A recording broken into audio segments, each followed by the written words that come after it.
Greetings, one and all, to this week's episode of Tenno Clock. I probably should not be doing a voice, because that's going to make me cough. Anyway, yep, so this is Tenno Clock, episode 464. I am joined with my usual co-host, Murder Dr. Loz, as he salutes for some reason. And we're here to talk about Warframe. Unlike every week, we have returned.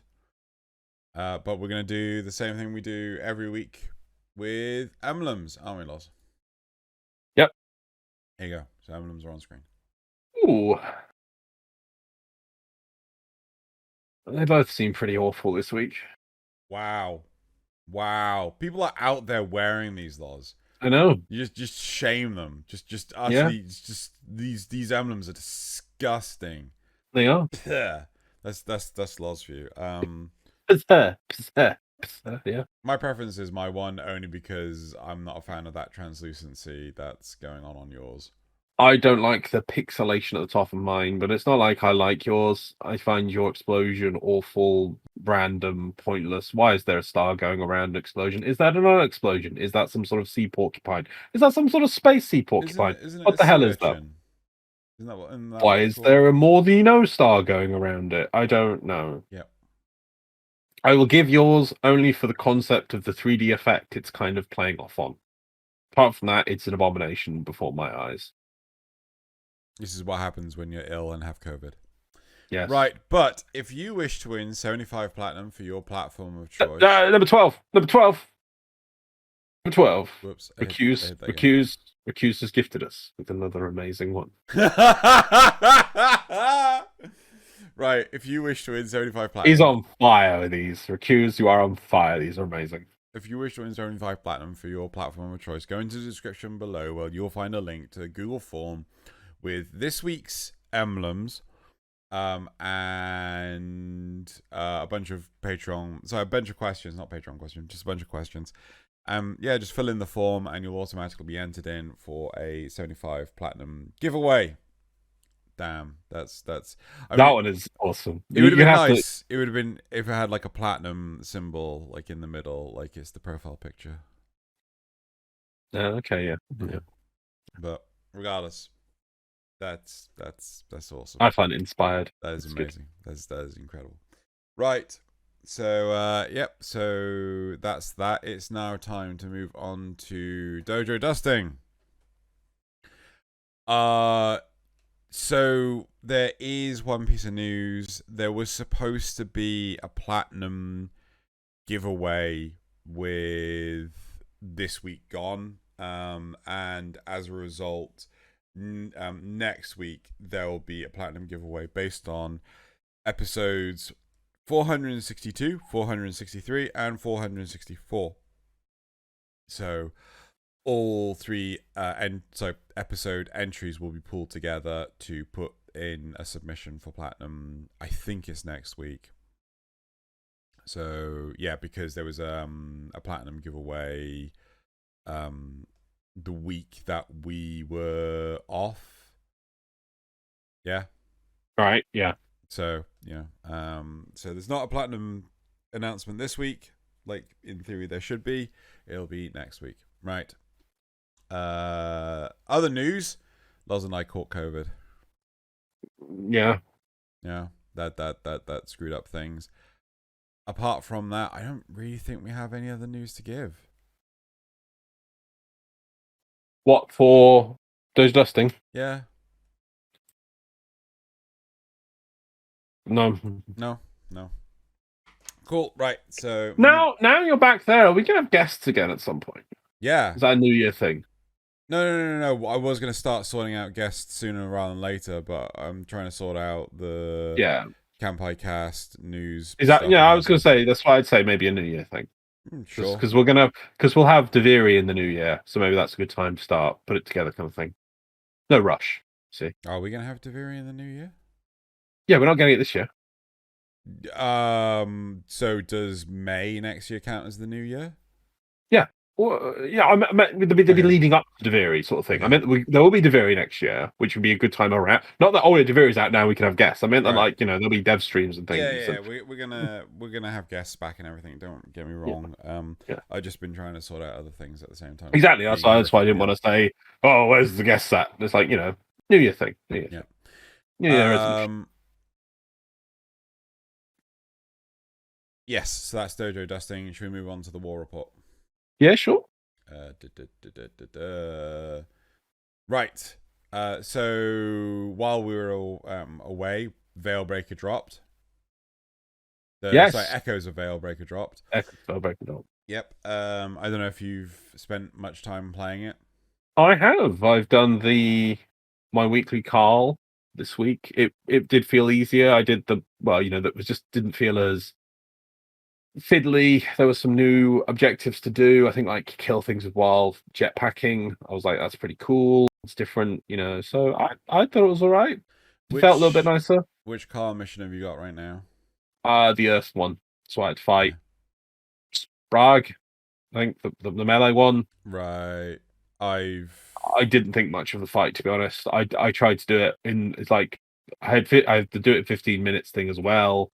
I just sort of had a go at the fight, killed it. Was like whatever. There was no drop, no points. The thing goes, oh, I've been freed. You don't kill them, you free them. It's like where my sister? It's like, oh, maybe I'll find them at some point. I don't know if maybe once you've done one of each, there's something different, or they appear in your base or something. I don't know, but I don't know. They've been keeping that one on the back burner for so long, and they just released it to no fanfare. I was like, okay, that's fine. Well, I ended up doing one, which again was on Earth. I've missed quite a number of them. I don't remember there being Sprague or Venkritel on the mission that I was doing. It's optional, so you have to go find them. Okay, well, I definitely didn't find them, but I got to the Thumper. I had the 15-minute timer. I got to the Thumper, and the Thumper became invulnerable, and I'm like, well, fuck this. So yeah, no, that fight at the end there used to be the Thumper never used to become vulnerable. It used to tell you to use the guns, and they fixed it, I assume, to use it. But the problem is the Thumper's AI is so stupid; it will hide behind trees and then get stuck there. I think guns in order to actually remove the vulnerability. Yes, the turrets, which now actually have guns in them because the turrets before bugged and didn't have guns in them, will fire this like white pulse shot, and then they remove the invincibility. But you only get one shot per turret every minute or so, because then it goes all like, and you can't use it. You're supposed to go between the turrets, but the turrets have terrible angles of attack to the Thumper, and I was like, oh, this is annoying. I didn't know that. Okay, well, I stand by my decision to just go to nope out of there. Quit the game. Yeah, well, no, I didn't quit the game. I just went off and, I think I started cracking open relics and things, but... No, honestly, it was so annoying. Just use the turret, man. Well, I don't think you should be delivering instructions mid-fight. What's a boss fight? And bosses when you're fighting Psycho Mantis in Metal Gear Solid, Psycho Mantis takes a pause to tell you what to do. You literally have no control. You want the Thumper to pause the game for you and say, Tenno, I see you are attacking me. I will now become invincible. I'm a Thumper. Yes, I want that.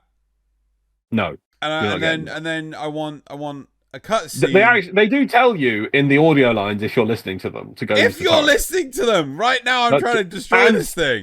You can't. It's invincible. You can't even bother shooting it. There's no point shooting it. Actually, it's weird because you can shoot and it does show damage numbers at certain points, but it just doesn't take any damage. Yeah. So it's like, oh, maybe I've got to shoot it in a weird place. But if the text is also on screen, you could read the text. What's reading? Can you see text on here, Loz? Not right now. Yes, I can. There's someone bleeding out. Oh, there's some text. So my life support, activating it will buy you more time. There you go. You had to really get close to that, didn't you? It's not full screen. Yeah, well, I mean, on 1440p, it's not exactly easy to find it. Anyway, right. Oh, God. Right.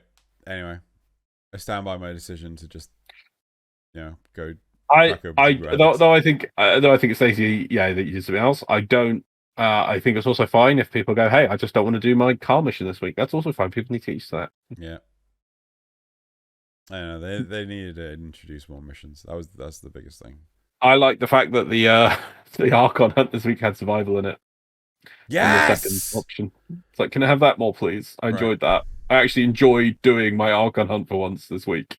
It wasn't a chore. It wasn't painful. It wasn't let's have this stupid defense target get bugged into a corner somewhere. Yep. Oh, I was happy with that. So why it should be a survival, an interception, and maybe defense. What's that? So you get the defense once every 3 weeks. That's what it should be.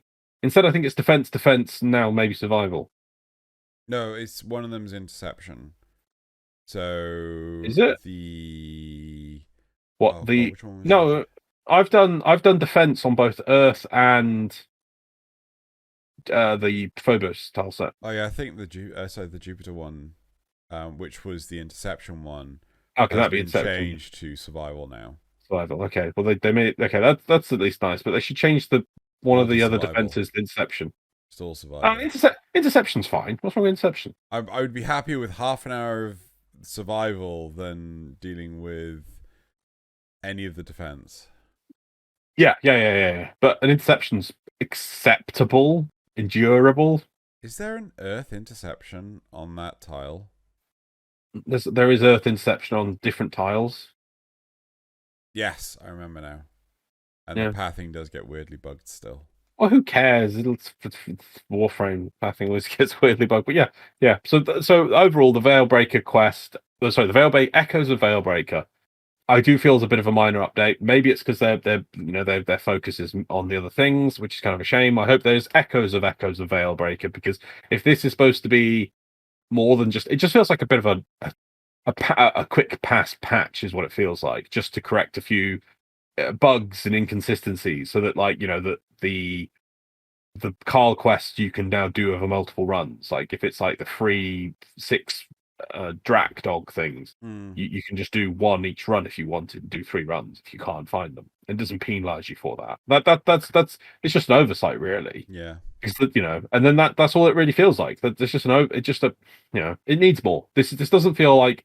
This feels like, this is the echoes of the Veilbreaker quest. I want the proper Echoes quest with some actual additions, proper additions. Update, but yes. The meaningful additions. There we go, meaningful. I like that word. Right, but that's it for the ball report, I think. I think we stretched down out enough. Cool. Right, let's move on to the topics. So the first topic for today is DE, please tell us what killed us. With the later topics being topic 2, Archon Hunt and kinda sorty rewards are horrible. And topic 3, evolving the focus system into Tenno martial arts. That's our concept for the week. Right, so going back to topic 1. Okay, so DE, please tell us what killed us. Oftentimes in missions, I just die from full HP.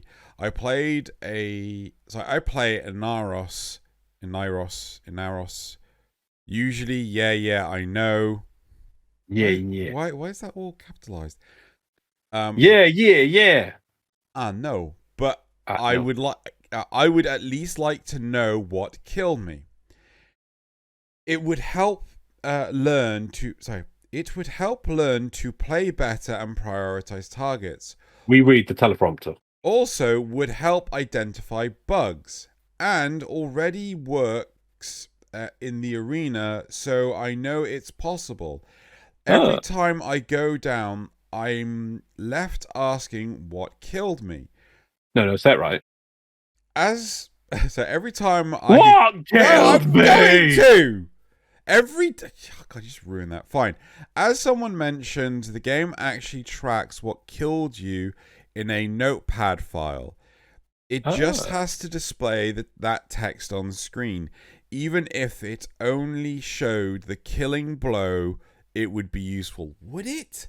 Would it be useful? Why? Well, okay, I'm not sure on the last one, on just the killing blow, because it could be like you were killed for 1%. You took 10 damage from a bleed tick. It's like, that's not useful to me. Yeah. Like, I knew I was bleeding. Yeah. But what I want to know is why I went from 90% health down to 5% health 2 seconds before I died from the bleed tick. Yeah. That's what I want to see. So yeah, I was fine with this topic apart from that last point. The killing blow isn't going to be useful because like you died of a bleed proc. Like no, that's not useful. But a death summary for the last, let's say, 5 to 10 seconds. I'm not sure the specifics. That's the thing, but like some form of death summary of letting you know what took away your shields and your health in the last period, or the last separate things maybe for the last time your shields were brought down, last time your health was brought low, what brought down, and then I'd also like to see a little bit of a breakdown on it, letting you know things like, well, how much did my armor affect the damage I was taking on that blow? Was it going to kill me outright, but my armor made sure I could take 2 hits rather than 1 hit in that thing? That would be kind of cool. Seeing as Warframe is a game of information, it is an RPG. Really, it's a third-person RPG. The amount of, and it's getting worse. It is getting worse. The game is so complex now. You have your Warframe. You have your buffs, which buffs aren't even scripted. It has more There's the amount of buffs you can be running on is more than I would have seen on a World of Warcraft character in a hardcore raise doing a boss, and yet at the same time I can't drag a mouse cursor over and learn what the buffs are by learning through a tooltip. They're just some symbols, and I have no idea what most of those symbols mean. But each of those symbols could be a damage reduction, a damage buff, a weird stat proc thing, a weird combo thing of use your rifle then your thing, of a crit damage to when you're aiming down scope of this, or that you're giving for every damage you deal now you'll give crit buffs to other people. You just don't know, and there's all these buffs in the top right, and you're like, oh, any of these do. So those are having stat effects. Then on top of that, you've got the basic mod system. Then you've got arcanes, which can trigger other this, that, the other. Then you might be having some sort of buff or interlinking mechanics with your operator or someone else's operator or other bits and pieces. Then you also might have some some arcanes on your guns, which are different from your arcanes on other things, or your operator's arcanes. And then on top of that, we've then got the stats manipulated by your Archon shards, which could be whaling this stat up stuff. You've got this, stat, or the other. So I'm sure there's probably an aspect of stat area that I've completely forgotten. So the game is a massive RPG these days. It is. It's nothing, there's so many stats flying all over the place. It's spreadsheets, and it's Ninja Spreadsheets Simulator. Yeah, it really has become that. So any addition to the game which allows gives the player more information of what's going on, what happened, it just needs it. We know I don't like games where the core game mechanics are being included by, oh well, that doesn't fit into our game design philosophy. It's like, no, you need to show me how this game is running. What am I doing? Why is this happening? I need to know. The other thing is, I remember, I'm going to have to try and find. I'm going to find it while looking. For example, I've seen loads of games do loads of bits well. I've never seen a game give you all the information nicely. But things like weapon. Hold fire 2 seconds. Oh. Hold that thought. Right, apologies for that. Just realised we were recording at the wrong profile, so the footage and everything looked like, but it's been fixed. So, yeah, you were saying. I was talking about games and giving information, and I've never seen a game which gives all the information well, but I've seen loads of different games do good information and bad things. So, for instance, here's something that I feel Warframe is useful for. If you pop meme number 8, I think it is. Yeah. Here's how weapon information is given in PlanetSide 2, which is a pretty fun game. But the key point I love is the graph. So what the graph there is showing you is the fall off of damage. So what is the optimal distance for this weapon to run at, and when does it start losing damage? So for instance, this gun up to 25 meters, it'll be doing over probably about 130 damage, whatever. But if you start engaging a target at 50 meters, you're going to be doing less than about 120 damage per bullet, for instance. So it shows you how, and then the fall off will pretty much be stable up to 100 meters. And I think that's the cutoff for the graph. The numbers change based on what your gun distance is. So I don't think this gun can do much damage over 100 meters. That's your range of your gun. I think this is a case of up to 73, 74 meters.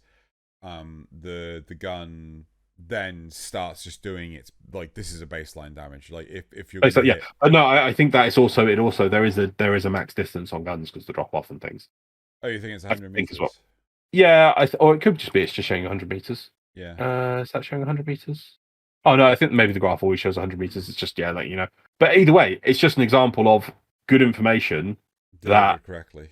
That is delivered correctly. Yeah. So, for instance, short range guns or medium range guns, this graph will shift and things. So you can go, okay, what gun is this? Or this? I know I'm not saying Warframe needs to stick this graph in. I'm just showing you an example of how that this information. Warframe guns do similar things. The shotguns in the game have damage fall off over distance. I don't know where it is. There's no stats in the game to tell me where it is. This is a good visual way of putting that in game on a display screen, so you can go, yes, this is where the rough distance. And if you go, oh well, I don't, you can take away that thing there. Thank you. But Warframe does run on distances. If I don't think you'd be like, okay, I can't see it on screen. But if you ever get out a scanner, you know that it displays how many meters away something is from you. So the game runs on distances. So I completely agree with you that I think. Oh, look at you running the new ephemera, Mr. Spikes in his back. Yeah. Look at you. I'm not allowed. What is that? Have you got what color? They're all blue. But they're all white. No, they're blue. They're blue? They're blue. They're all the blue ones. Oh, okay. Yeah. All armor. Ooh. Yes. But that's actually a great example. So I'm doing the same on my Excalibur. I'm like, okay, fine. I'm going to just ramp up armor because I know it should increase my survivability. But is there a fall off point on a diminishing returns on the amount of armor once you hit, let's say, 1,000 armor? I don't know. But I'm like, I'll just keep pumping armor. Yeah. But there might be, there are so many systems in the game where these sort of things happen, and that's how the games are coded. But we don't know I'm not saying I want to see the formula, but I want to have some feedback from the game, a point which I know I'm getting diminished returns. I think with World of Warcraft, for example, again as well, there was obviously armor, and if you hovered the armor stat, it would tell you, what would it tell you? Yeah, it would tell you the damage reduction versus a target of the same level as you, and so you could start seeing if I get 100 more armor, you could test it by equipping and unequipping things, where the fall off happened, or how much it was falling off by. So you need that kind of feedback. And so going back to the main topic, what they're asking for is a death log. I would like this. I definitely would like this. I think it would be a good addition to the game. I don't know if you remember the days of Star Wars: The Old Republic. Yep, I was saving that one for you to pull up. Yep. Cool. So little story time.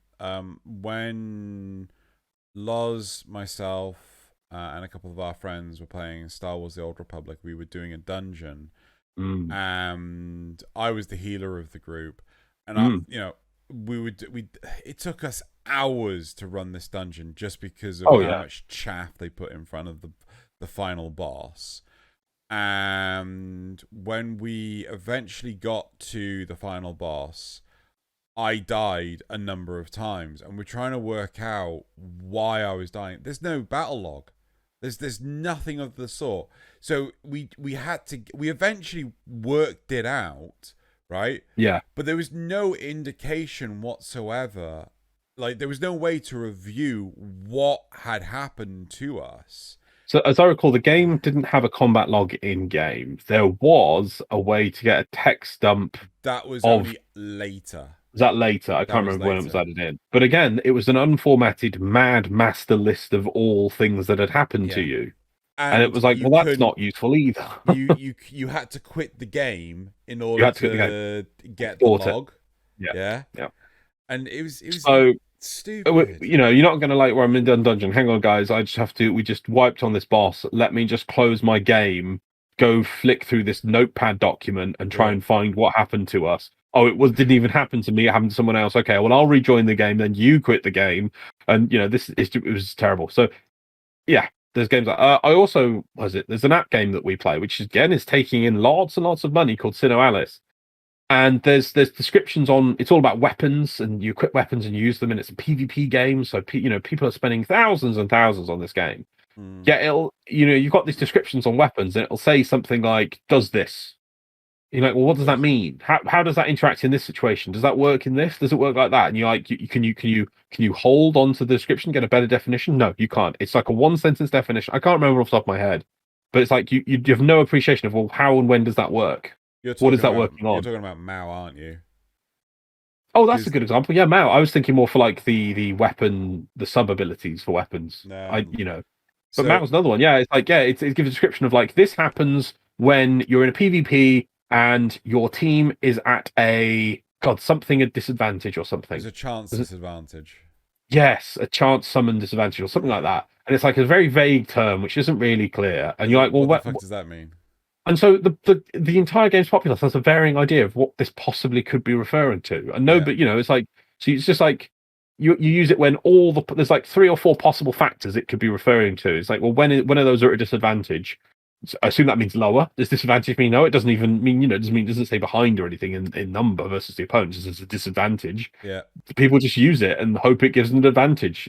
So it gives them some buff. And you don't even know how much of a buff it's giving. It's just, so that's another example of a game which just doesn't give information, which is really important. And I don't get how these developers can take all this money and not get it through. Oh, by the way, Xeno, that's a side point. Did I tell you that on the on one of the the SP days?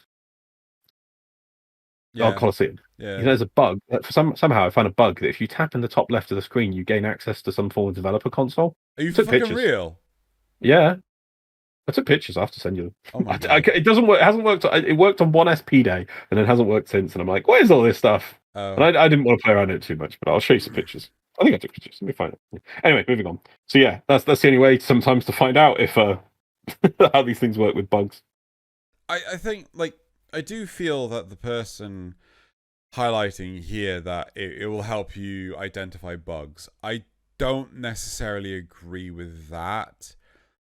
But I think just for a good user experience, because Warframe's become so complicated now, trying to identify like all the possible ins and outs of how the game works, it's just like, we need a log. We need a performance log. We need to understand. We definitely need a kill summary. So like when we died, what did we die to?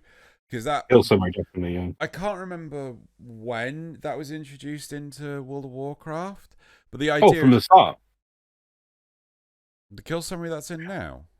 I remember. Oh, sorry, no, not kill summary. Sorry, the combat log there was always a form of combat log, and people made mods to actually interpret that and make it more understandable and things. And I'm 100% on board by that. No, so at one point in time they introduced the kill summary. So when you died in like a dungeon or whatever, you had an indication of what actually killed you.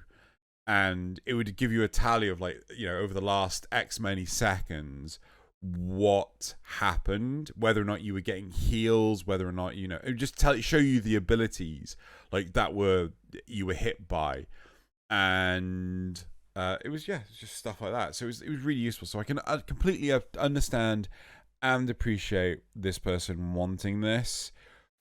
Definitely not the kill shot, not just the kill shot on its own. No, not just kill shot. They're saying just the kill shot, but I don't think they appreciate it. I mean, there's chances when that would be useful, but the majority of the time it's going to tell you died of a bleed proc, and it's like, wow, thank you, game. I died of a bleed proc.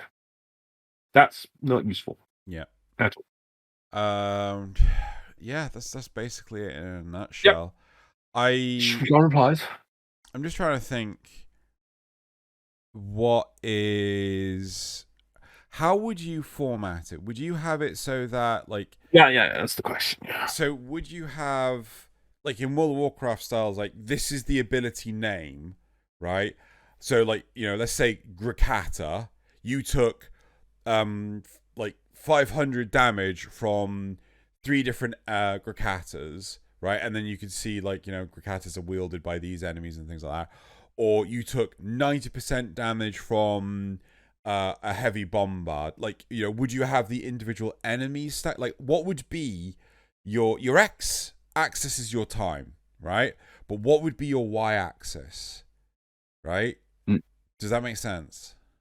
No, I wouldn't do that at all. How would you do it? I much prefer how some form of like League of Legends does it, which I've just brought up, which I won't get in. Do you want to pause it so I can get into the League of Legends one? Sure. Right. Okay. So just back, I just grabbed a couple of quick examples to go through them. So first of all, let's do number 9. Yep. So this is an example of one from League of Legends. I don't know if it's been replaced or how old this is, but this is why I think this is a good example of what happened, because it lets you know the entity that killed you, and then where you took the damage from that entity. So obviously it's a bit. I'm not saying it should be exactly like this because there's a lot of targets in in Warframe Yeah. that you're dealing with at a time, and in League of Legends, it's basically telling you who killed and then the two most important assists. But it's on an enemy team of maximum 5 people. One is probably going to be some form of support, not dealing damage. So at most, it can only be missing 1/4 of the sources, and they're going to be the least of the 4 damaging you. So you're knowing the key things which killed you and how they killed you and what affected it, but not everything. You can even see like their builds, which is not important. But this is why I feel this kind of thing does give some useful information, because it lets you know not just the thing so for instance, this is why this person saying just the thing that killed you isn't useful, because in this case it would be all you'd get is the middle person. The killer was this, I don't even know what hero that is in the middle, and then Rengar, let's say it says the name right there. It says that. Wow, look at that, useful. So Rengar, and let's say the savagery is what killed you. It would say, if it was just the last thing, at most it'd say Rengar killed you with savagery. And look at all this other information of other percentage damage sources which are being missed out on. So just the last thing, not good enough, but there's more to it. If you go to, I think, which one? So I do like this, and I feel that's important. Go to 10. Oh, no, sorry. Go to 11, sorry, first. So 11, this is an example of I think, I'm not sure because I haven't played in a while, default World of Warcraft death recap, which lets you know the last 5 things that did damage to you. This is more useful. What it looked like? I think so. I've found modded ones, but yeah, something like this. Maybe I'm thinking of modded one, because I swear I remember a graph. Like that's a modded one. That's modded. Okay. That's definitely modded. The basic death recap is something like this, which just lets you know the last 5 things which did damage to you. And it's, the last one obviously killed you. It's got the tombstone there. Yeah. This is still more useful. This having just even 5 things that killed you, 5 last damage ticks or damage sources, that's pretty cool. That'd be useful. If they wanted to do that. But if you go to the number 10, I think it is. Yeah.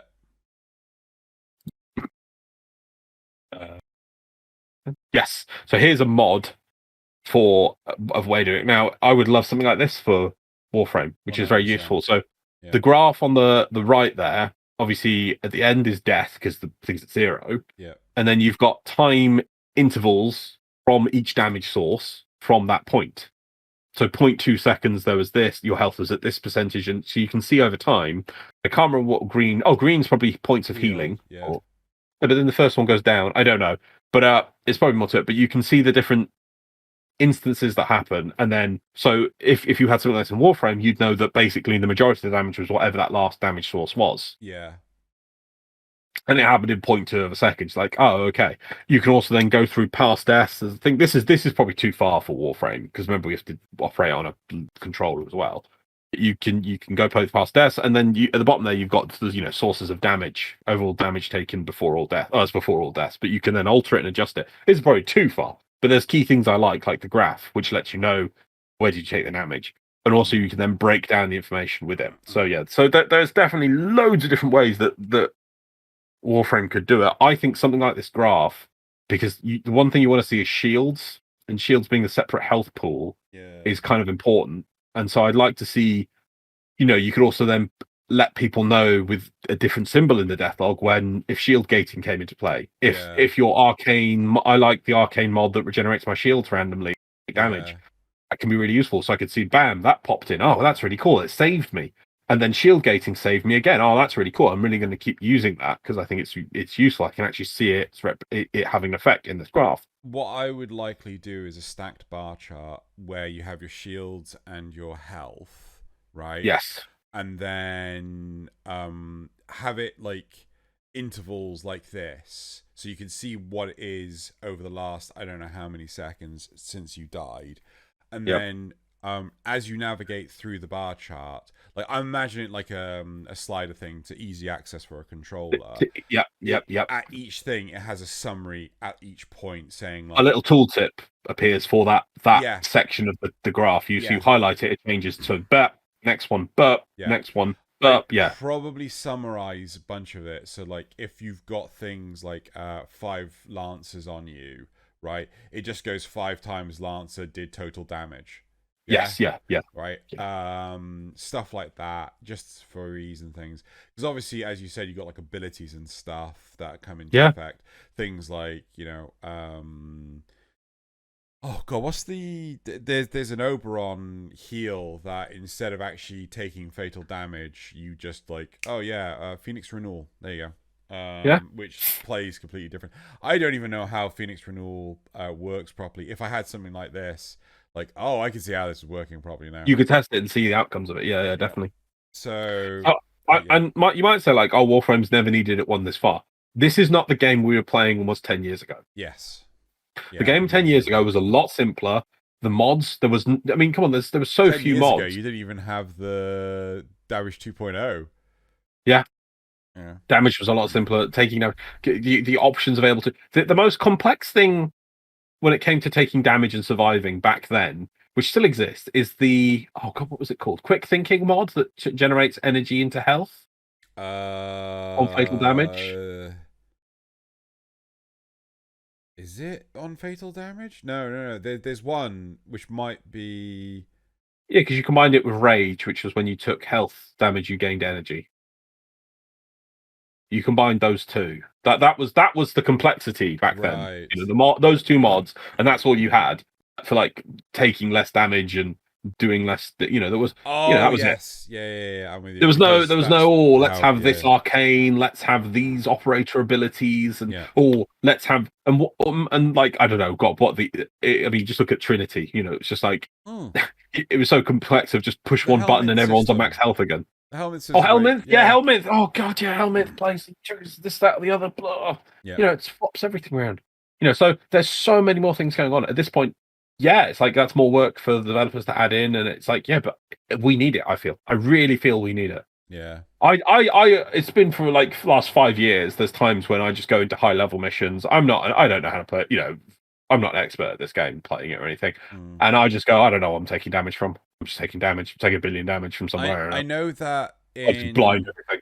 I know that in the Archon Survivals, there are enemies that can charge up a shot. They start glowing, but they charge up a shot and then they will just like pretty much one shot you. But again, like having that information of knowing what killed you just gives you it gives you more of an understanding and what to watch out for and things like that. Yes. Yeah. The things, the way that Warframe needs to move forward from this point is letting player understanding of the situation and players interacting with the mobs more. And you'll do that more by understanding what's happening to you. So that this will move towards that. By the way, did you know the Veil Breaker you're using there? Did you know you can stun the bishops with it? I probably did, and then came to fighting the Thumper and then decided that I hate this and no, I never knew you could use that for that purpose, but I saw, I think in patch notes or something, that you can stun. I know you can use the deacon heads to stun enemies as you walk past them. Really? What do you mean? Yeah. You know, on the Archon missions? Yeah. Well, the helmets that you pick up? Yeah. Before you plug them in? Yeah. Wow. Okay. Yeah. Didn't know that. Right, well, let's go to replies.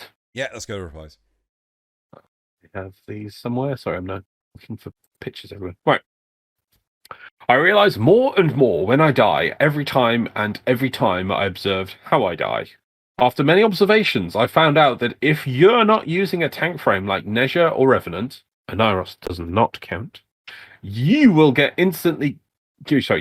kill instantly by high levels, Eximus pure toxin damage, or being one-shotted by an acolyte out of nowhere. I'm on the ground.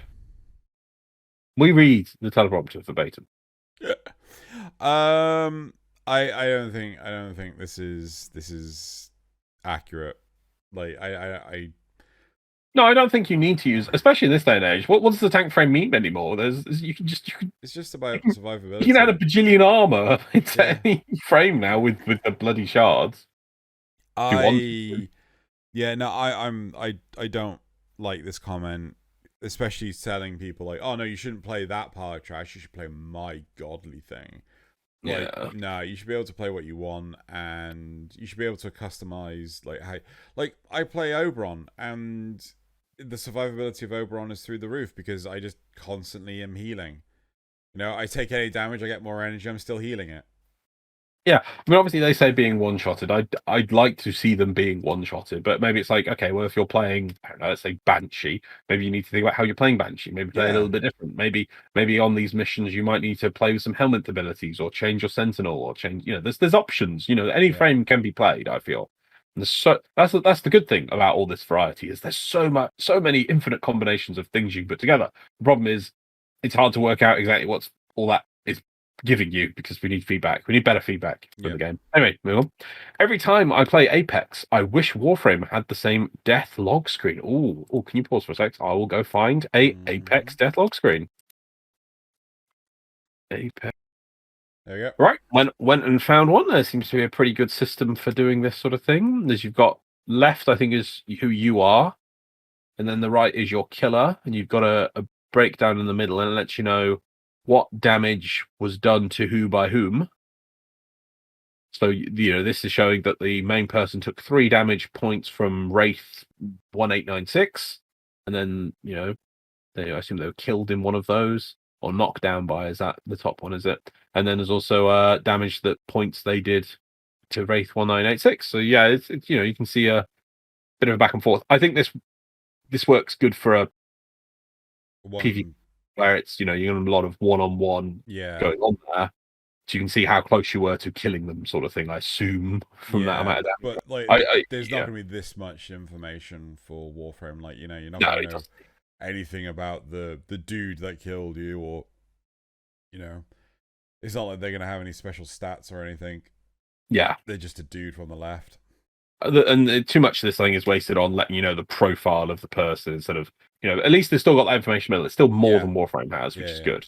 But this is at least telling us I assume that's the weapon. You can work out the damage and the source, for the last several events. That is pretty useful. Yeah. So let me snap. Yep. Right, let's make that go away. Next one. Yeah, sure. Let me just get back to the thing. Yes. Give me combat log in game, please. Yeah. Everything added to. Keep going.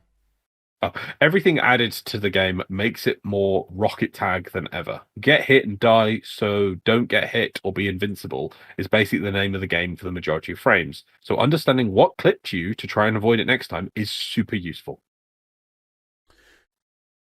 Yeah, but I mean, again, part of the problem is that a lot of the AI can quite happily track you and trying to, oh god, scorpions. Being able to deal with scorpions and anything that could grapple you from afar.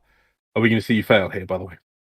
No, we're going to see me throw in the towel and, act like a spoiled brat. Right. Are we just going to watch this for the time being? Yeah, I want to see you give up because it's you're doing pretty well on damage because you're dudes. Yeah, I'm just like, Do you even try and command your dudes to? There you go. Right, invincible. Right. See, look at this AI. It's like it's just going off and hiding somewhere, right? So it's just a machine. Cal, them ramparts. Need to kind of full screen this. That's as full screen as I can get. That's it. Yeah. But I was doing amazingly shooting it. What are you doing? You're not even I thought maybe you try and command your dudes to do something at it or something. No, because this is how it worked before. The things are shiny, right? Sometimes damage numbers appear that don't actually do anything. But you're seeing zeros now. No. Sometimes I do see actual damage numbers. Yeah, there is some weird thing where I think it's a turret or something. I thought, well, maybe I have to shoot a specific one because some of them actually have weird markers on them. Some of them don't have weird markers on them. And then, I mean, I was doing this while Nazith was on Discord, and Nazith was... You didn't just ask Nazith? I don't know if Nazith has been doing it. I don't know if Nazith has done it since... Nazith, no. Velvet. I used to use the turrets even before... you got an achievement. Even before the thing. The turrets were weird before. See, you can see damage numbers appearing. Yeah, randomly, yeah. Yeah, something. Maybe I'm doing this properly, and then I just basically look up round this point in time, and go like, oh, it's got invulnerability. Fuck it.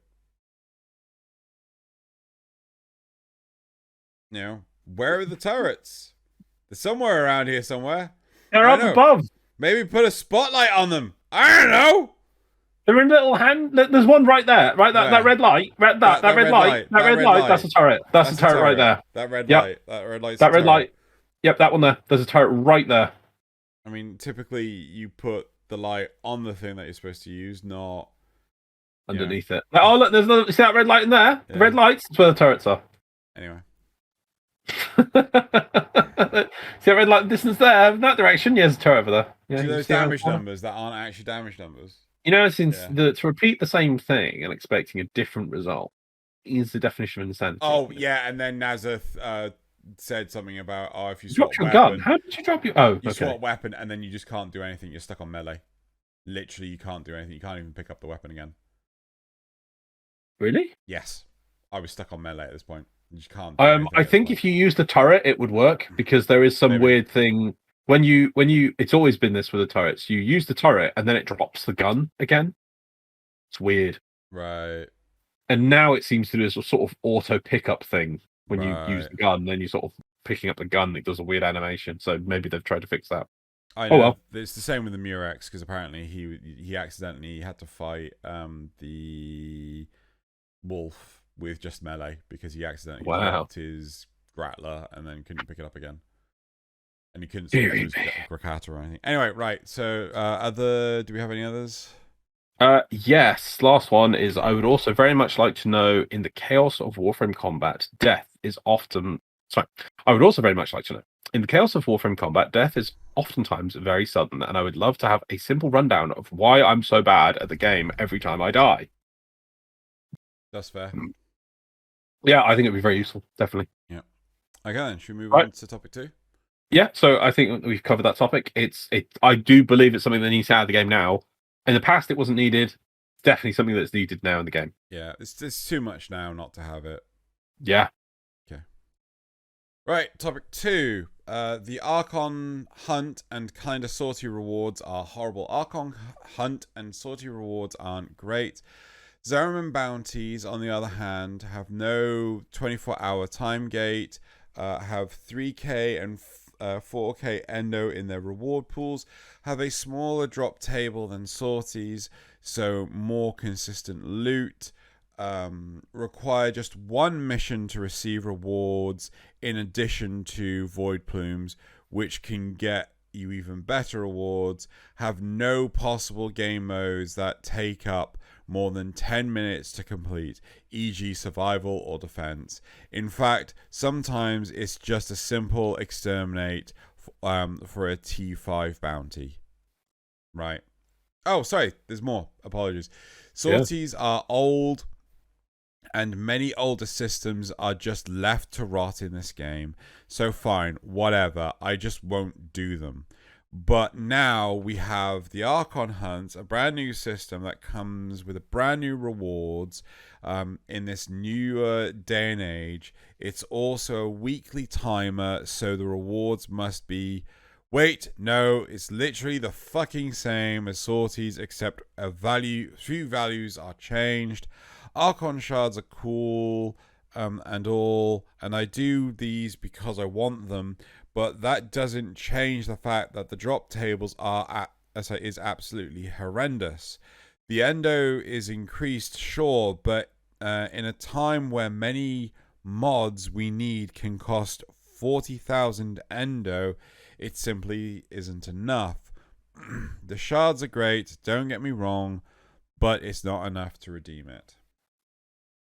So I feel there's two separate things here. I do agree with them on endo. I'm in need of lots of endo, and I don't really know where to farm endo. I'm sure if I go and find some guides and things, they can give me some suggestions and examples. But the game doesn't do a very good job of saying, hey, this is where you go to get endo. The best way to get endo. As for what they're saying about the Zariman bounties, the Archon hunt, what's your feeling on that? As a rule. I mean, I think there should be shorter missions, but more of them, as indicated by this person's complaint about no parts of the game modes take more than 10 minutes. I mean, I much prefer survival over defense, Yeah. And it may be a case of, well, they're exactly the same in terms of duration, but survival feels less convoluted. It's just like stand there I and would. murder shit. I prefer a 30-minute timer survival where I know it's going to take longer because it's 30 minutes, I assume more than think. But I know that timer is there and I've just got to work down that timer rather than the bloody defend the target defenses, which probably takes about 15 minutes. But you just don't know how long it's going to take, and you're sort of like, oh god, what the way, the ones I mean, the one to defend the person in the. I hate those missions so much. They are such a bore, but you don't know how long exactly they're going to be. So I hate that. I prefer them like. I think I would prefer them more if it was a cryopod, right? I probably would. Yeah, just put a dude in a cryopod. Don't bother having a dude meander around because it with just confuses the AI. Just put the cryopod in there. Don't care, right? I think it's ridiculous that they've tried to randomize the defender thing. What it should probably do is have set points to walk around the map. I mean, the goal is to make you fight in different areas of the map. So they've just let it free roam and it sort of wanders around. If it instead, went on the defense tile, but it went, right, okay, I'm going to stand here in this wave. And then there'd be two versions, either a clockwise or an anti-clockwise of the route it takes. So it would just, wave 1 is here, wave 2 is at the top of the stairs, wave 3 is in the middle, wave 4 it's out the side point. So at least then it's doing that defend this person. Because I do like the free roaming thing, but the AI just gets bugged out all the time on it. It's easier than that. Just do the Uranus Sea Labs defense, right? Because that one you have like multiple points. They just move around the map, right? So at one point in time you're defending this one point, and then you got to move to another point. Do it that way. Just make it easier on them. Yeah, because that's the goal of it, rather than, I assume, oh look, he's bugged out in the corner again. Yeah. Whoop-de-doo. Yeah. Oddly enough, I was talking to Nazith, a bit of a random tangent, but it feels like the implementation of these Archon hunts is skewed, much like the implementation of other things like Railjack. It feels like with the Archon hunts, they're designed to be accessible at any level, yet you can't do them until you finish the new war. Right? Do you understand what I'm saying? Yes. Yeah? Because if you take away the requirement of doing the new war, it's just another sortie. It's just the same thing again. Right? There's no complexity. There's nothing. There's no like angel section where you have to use your. There's the Archon in step 3. Huh? There's the Archon fight in step 3. Yeah.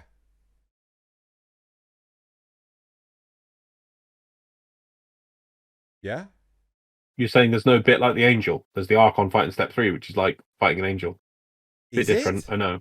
It's not the same thing, and you're not using your operator, yes, but that's for the angel. But it is a unique, different thing you don't find in normal gameplay.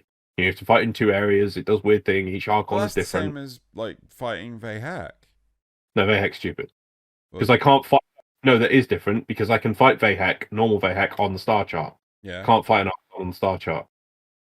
But that's the point, though. That is literally the point.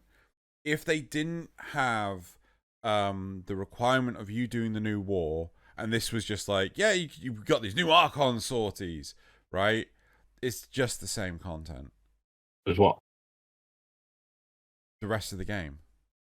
So's the angel hunts, apart from the angel hunt bit. Yeah, that's again, so you involve your operator. My point is, why don't we have anything that involves our operators when we're doing for the Archons? That's the thing. I was going to say it doesn't. I can see if you want that, that's fine. I do hope there is more.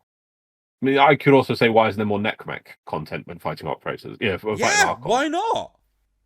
Yeah, but at the same time, we are getting finally some another necromech game mode soonish in the next thing, whatever it's called again. Before Christmas. Lua's Prey. Lua something, right? Yeah. So at least there's that. Maybe we Yeah. need the same thing, but an operator one, which game mode, which should be good, right? Yeah.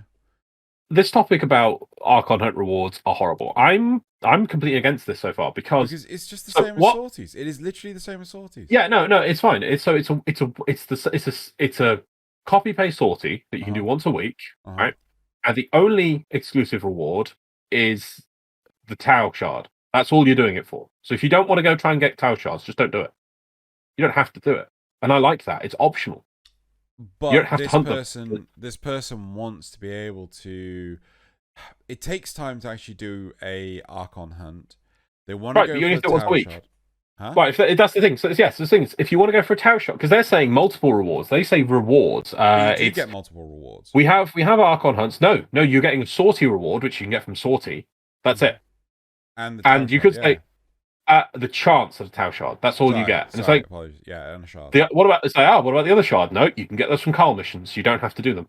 The only thing you have a chance of getting that's unique is a chance at a Tau shard. And if you're like, I don't care about my Tau shard, just don't have to do it. Now, if you want the sortie reward, well, there's a daily sortie reward for doing the basic sorties. You don't have to do that. But also, I want to give a plus point to DE because they could have made it that doing your weekly Archon reward just gave you a shard with the chance of a Tau shard. Instead, it doesn't. It gives you a guaranteed shard with a chance of being a Tau shard and a sortie reward. It gives you 2 rewards, and we've always wanted that sort of thing. Like, so it's not just one thing. Though I get that you can only have a shard, right? And as soon as you have all the shards, then what? What do you mean you can only have a shard?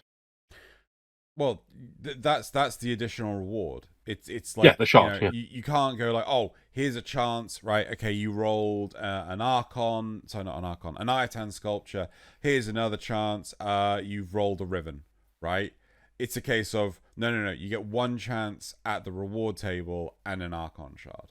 Yeah, right. Those could have been combined. It could have been a chance of the shard. It could have been like you get one reward from the sortie and you get a 20. They could have made it like that. No, they didn't. I'm really plus pointing them here. That I have no issue with the Archon sorties. I don't do them most weeks. I just like I don't want to do it this week, and I don't have to. I've yet to get an Archon shard. I've got like 2 or 3 of each of the other ones. I think I bought one from Carl because I've just been buying everything else from Carl. But I think I've bought everything now, so I can just spend Carl's weekly buying a shard just for the sake of buying a shard each week, and some weeks I'll give it a go at getting the Tau shards. But if I don't want to, I don't have to. It's fine. And they're saying, so you're saying about other rewards. Well, if I want the other sortie rewards, I could do the sortie every day if I want to get Rivens or whatever. There's also Riven slivers to get Rivens. There, I could also buy Rivens. So Rivens, I can get them elsewhere. I don't need Rivens for it. Same for Kuva, same for Endo. So I like that it is not, this is the new game mode. You must do this. This is now the most optimal way of getting things, and you're going to want to do this every day. They've made it so that it's like, right, do you want Tau shards? Yes, right, then go do this. And they've already said that in the future they're going to look at Tau shards, and there might be other ways of getting them or change the chance. And there'll probably be other ways of getting Archon shards in the future. Yeah, they did mention it in the dev stream that there is something they will be talking about. Because some people just haven't had any. I haven't had one, but I haven't been doing it every week. You know? So some people can fall foul of it because I think it's like a 20% chance. Yeah. So you could always fall foul. You could fall foul of that 10 times in a row. That's 10 weeks. You know, or let's say 12 times. That's 3 months. 12 rolls at a 20%. That's not too hard a chance to fail on. You know, and so. But the thing is, though, this is how it is with everything in the game. Look at Rivens. Look at Kuva. Look at mods. Look at. Sorry. What do you mean? Look at Rivens. Look at. Just Archons. I haven't said yet. Archon crystals. Yeah. Over time, they're always as time goes by, they always make it easier for you to obtain things. Whatever resource it is, it starts really scarce, and over time, you just have more options and ways to access it. This person isn't talking about the Archon shards specifically. They're talking about the other rewards. Yeah, but that's what I'm saying is that's the unique reward. And it's like the other rewards. It's like, well, you get those from other places, and they're saying, well, I want doing my Archon hunt to be more rewarding for doing the Archon hunt. I have to do it once a week, and I'm saying, no, you don't have to do it. It's not the most optimal method for Endo. It has some boost to Endo. It's not the most optimal method of getting mods or Iatans or Rivens or anything, because you've got other parts of the game. This isn't trying to compete with other aspects of the game. They're saying that, for instance, the Zariman bounties, they're better because you do this, this, and this. I'm like, that's great. I can still go do Zariman and it's efficient. It's not just become redundant content by the next patch. That's brilliant. That's not a bad thing. That's a good thing. Why do the Archon hunts have to come in and invalidate Zariman content completely? Oh, I just want to do my one weekly now, week now. Oh, because then instead we'd be having a topic here. It's like, what's the point of the Zariman? You added this in April, Mayish. Oh, I have that you made it already. Exactly. So that's why I'm not with this person on this. I think DE have done really well on at most, maybe because I'm a little bit jealous, maybe a little bit lazy. I maybe want a little bit more endo because I need lots of it because there's so many mods these days at each level. But apart from that, I think they're perfect. If I don't do my my Archon hunt, I'm like, okay, yeah, it's my choice. I'm gonna do it. Yeah, I don't. All I've lost out on is a 20% chance at a Tau shard. That's it. If I wanted the sortie reward, I can go do the sortie every day. Yeah. I can do the Carl thing for a shard, which I think I bought. I've even bought the new things because you can buy some of them with platinum from like the ship for some reason. I've got all the. I've literally now have expended his entire other stuff. Every week now, I'm just going to be spending it on shards, and you get more than enough to buy a shard. So I'll probably be getting 1.2 per week. Roughly. In all honesty, I think I would rather have it so that the Archon drop tables weren't as closely resembling the sortie drop tables, and have other like cosmetics in there and things like that. Like, put in cosmetic shoulder pads, put in cosmetic knee pads, whatever you want. No, you just want... No, but at some point, I like this because at some point, the only reason you should do your the only reason people are thinking this is because it is a new thing, and I need you give me more reasons to do new things. Like, well, if I put a piece of content again that says, all that other content, you can go do that still. It's still there, and we're not putting a new thing to make all of old thing pointless. I'm not thinking of do new thing to make old thing pointless. I'm actually thinking add this in, so like make it a 1% chance to get these components. Right? Then I have to do it every day till I get my 1% chance. They put in the cosmetics. They put them. Well, I want it. I want my cosmetic. You've now put a 1% cosmetic in. Instead, they took the cosmetics and they put them on cards, so you can just go work towards them. But that's your entire argument for the whole doing an Archon shot. You don't have to do it. No, I don't have to do it because there's no unique rewards on there that mean I have to do it. You're now putting a unique reward on there that I'm now going to have to do it every week until I get a 1% bloody chance drop because you just want something unique on there when you do it. So it feels special or something. I don't know. I like it because the game doesn't say you have to do this every week. It feels optional. I don't even feel like I'm missing out that much. All I'm missing out on each week is a 20% chance at an Archon shard and one bonus thing for week. But in the future, that's probably going to be made pointless anyway. Is this only because of your... I don't want to put words in your mouth, right? No, go for it. Yeah, so I'm trying to understand here. Are you happier with the homogenized reward tables, or is it just the fact that you got the Archons and the sorties? Is it just this? If they bring in something like the Pazuzu hunt, right, which is, again, the same rewards as an Archon, but it gives you a Pazuzu shard. Like, that's the only difference in the rewards. Are you saying like a third weekly sortie? A third that's separate? A monthly sortie. If they added a monthly sortie in and it had Pazuzu shards, which you only got from doing Pazuzu, but it also still gave you a sortie reward, like, because you've done it, it's a sortie, so you get a basic sortie reward and a Pazuzu shard. Yeah. And that was the only source of Pazuzu shards? It's the only source of Pazuzu shards. Like, they're not sold like in Carl's shop for like the equivalent of doing 4 weeks of... You're right. Let's no. It's once a month, so I could get an extra Pazuzu if I wanted to. I could do the exact that would then make it on par with Archon shards. We'd have to add in Tau Forge Pazuzu shards, yeah. Yeah, of course. Fine. But it's once a month, and it has the Archon. Just the regular sortie reward tables as well. So basically, you've just copied the Archon thing to make another, and you've put it on a month. That's fine by me. Once again, I could just do the Carl mission, save up to get my Pazuzu shard. If I miss it once a month, If I do it, I go, well, I didn't just get one reward. I got a sortie reward and a Pazuzu shard, a basic Pazuzu shard, but the chance of a better one. And if I miss it, I'm like, I think that's fine. Yeah, I think this is good. Do I want to get Endo? Well, I'm sure there's other bits in the game which will give me better Endo. I could do the Zariman, I could do this. It's like, that's content I need to spend more time on anyway. If I want to get Focus, I know I can go do Sanctuary Onslaught. That's always good for Focus, and this isn't competing with that. You know, why does new thing have to invalidate old thing? Is what people are basically asking for. Okay, I'm with you. I'm with you. I'm quite happy with this. I think this is brilliant content. It doesn't. I've done most of them. I've done about 50%, I think. If I miss it, I don't feel like I've FOMO'd, which is good. If I do it, I get a sortie reward, so I don't even have to do it if I wanted to. Like I feel like I've done a sortie in that day, you know, rather than doing the sortie as well. And then I get a chance at a shard, which I'm like, yeah, that's cool. Okay. My only problem with it is the bloody defense. If it wasn't for the bloody defense, I'd say it was amazing. Okay, I'm interested to hear what other people say.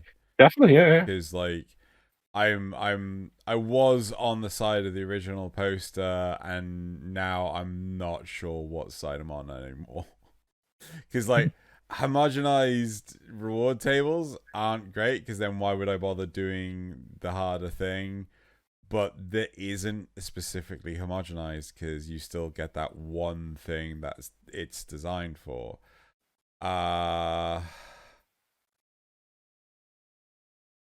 Which I like, because let's say you get to the point of having a billion Tau, you get lucky, let's say, and you get all the Tau forward charged you ever wanted. Yeah. You can stop doing the content now. That's good. I think the biggest issue is how long it takes to do the mission for, I suppose, the paltry reward. I think that's right. That's the real crux of the argument here. Is not. I don't think it's even the time. It's just the annoyance. It's the bloody defense. Well, even if they take away the defense, I think it's still. No, have you done the survival this week? Yeah, I'm doing it. Like, I did it in this recording. Did you have fun? It was just a mission. If it was the defense, would you have had fun? If it's the bloody Archon defense, no, exactly. So I feel if it was down the people. I freaking yeah, I hate that. I hate that so much. What do you mean, hunt down the people? Well, the enemies that can't fucking work out how to get to the target. Oh, exactly. Yeah, that's the thing. I think the bigger issue is that the bloody defense they've stuck in or tried to stick in is the bigger problem with it. That's the only issue I have with it. I think it's brilliant, and I'm going to say it again. I think it's great that they added a system in that went, "Hey, you're doing a sortie, and you got a separate reward." We've always asked for this kind of thing for years. They put in a new thing, they give you one reward. It's like, why can't I have this and this? And they finally done it. Once again, Tenno Clock predicts DE putting something into the game. 8 years ahead of time. I wouldn't say this is exactly the same, but it pretty much is what we asked for years. Because most of the time they went, you go do content, you get X reward for doing content. It's like, well, couldn't I have a bit of Y as well? Couldn't I have a bit of that as a bonus, as a side thing? No, you get one thing and be happy. And this has finally gone, well, you've done a sortie, so have a sortie reward. And a shard. What did you come for? I only came for the shard, and I've got a free ribbon. I've got a free Iatan. I didn't even want that. I only came for the shard. That's brilliant. I got another Iatan to add to my Iatan pile. Yeah. It's fine. Okay. I didn't want that. I didn't come for it. Yeah. Okay. This game has been out so long, the only way they can extend its life is RNG on top of RNG on top of RNG. It is what it is. If they update the rewards for vets, they don't need this smaller stuff anymore. We would max out of next thing in 5 minutes, and new players would leap ahead of their natural progression and end up in the same place. That's not necessarily a bad thing. No. But at the same time, I'm not sure quite what they're saying on this, because is this person that, because the only unique thing in these missions is the 20% chance Tau Forge. Yeah. Is that what they're moaning about? Because I bet it is. They just want Tau Forge shards. The thing is that once they've got all their Tau Forge shards, they'll be like, I don't want to do it anymore.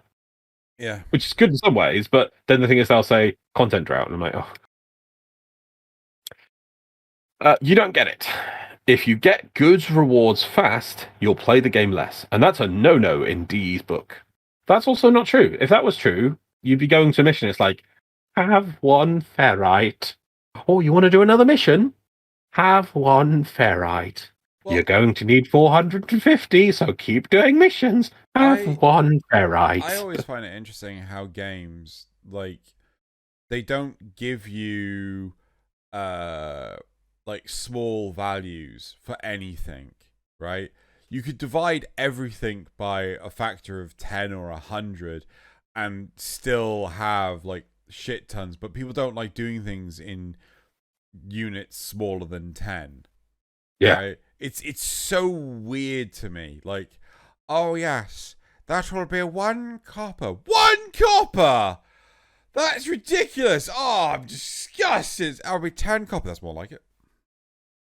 Yeah. Yeah. Oh, you have picked up 1 Oracle cell. One? What is this? Oh, I hate it. How many do you need? I only needed 1 to build the craft. Okay. You have picked up 47 ferrite. Oh, that's fine. How many do you need? I don't know, 10,000? Yeah. What? Yeah. Huh? Oh, but I got 47? Yeah. Huh?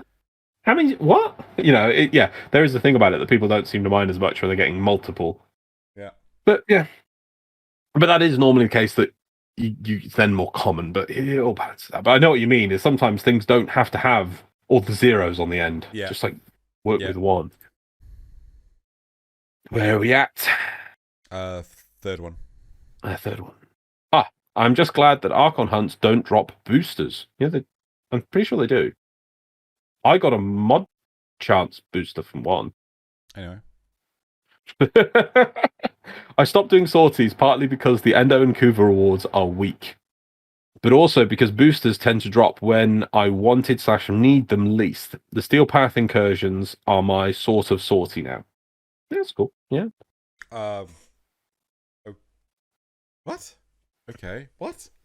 What? What? What? What? What? I think it boils down to the extra reward pool for 40s are just that. Extra. The real meat is obviously getting the shard. Anything else is just an ancillary nicety. Yes. Ancillary. Nice word. Last point. Yeah. No, I can get behind that. I think as I said before, the biggest problem is more the feeling of effort versus reward. It's the defense. If it wasn't for that bloody defense, then you'd probably be like, that's cool. No, I feel that no matter what you do, you're just gonna have that. I think, like, I argue it would be nice if between every mission you got a small ancillary reward. I agree with you. It would have been cool if they added a mission 1 reward table, mission 2 table, and even if they were just things like 100,000 credits, maybe, a few thousand endo, bit of Kuva, a Riven Slither. You know, for missions 1 and 2, that kind of stuff would be cool. You know, it just makes you feel like you're actually gaining ground. Achieve something each part. You know, instead of working 3 missions on the. It's that defense. That defense is just eats the effort from your life. You just I hate it. That was a big mistake. If it wasn't for that, everyone would be like, fine. In fact, if they were like, oh well, we needed it to extend the length of the mission. Literally put in 30-minute survivals, and people would have complained less. I wouldn't complain that much. We're like, 30-minute survival. That's okay. I'll just sit here and chill. Yeah. Right. And then moving on. We're good to move on to the last topic. Yeah, I think I like how I've completely confuddled you. You were like before. You're like, I think these rewards are awful. You know, you're like, actually, I see what you mean. Yeah, I don't know anymore. I don't need a billion. That's what but they're asking for like a billion. And no, I don't mean a billion. You know, they're asking for like extra endo, extra Kuva bonus rewards. It's like, I think years ago I would have asked for the same, but it's quite an entitled thing of it. Whereas I'm looking, it's like, hang on a minute. I only came here for a chance at a Tau shard, didn't get one, got a shard. Okay. Yeah, I could have got one from Carl as well, but okay. I got a Riven. Do you know what I actually asked for? Like can we have more content on the Zariman, please? Right? Can we have more mission types on the Zariman, please? Yeah. I really fucking enjoyed the Zariman. Right? Why does it? I don't get it. Why it just stops? Does the rift go? We gave up. It's fine.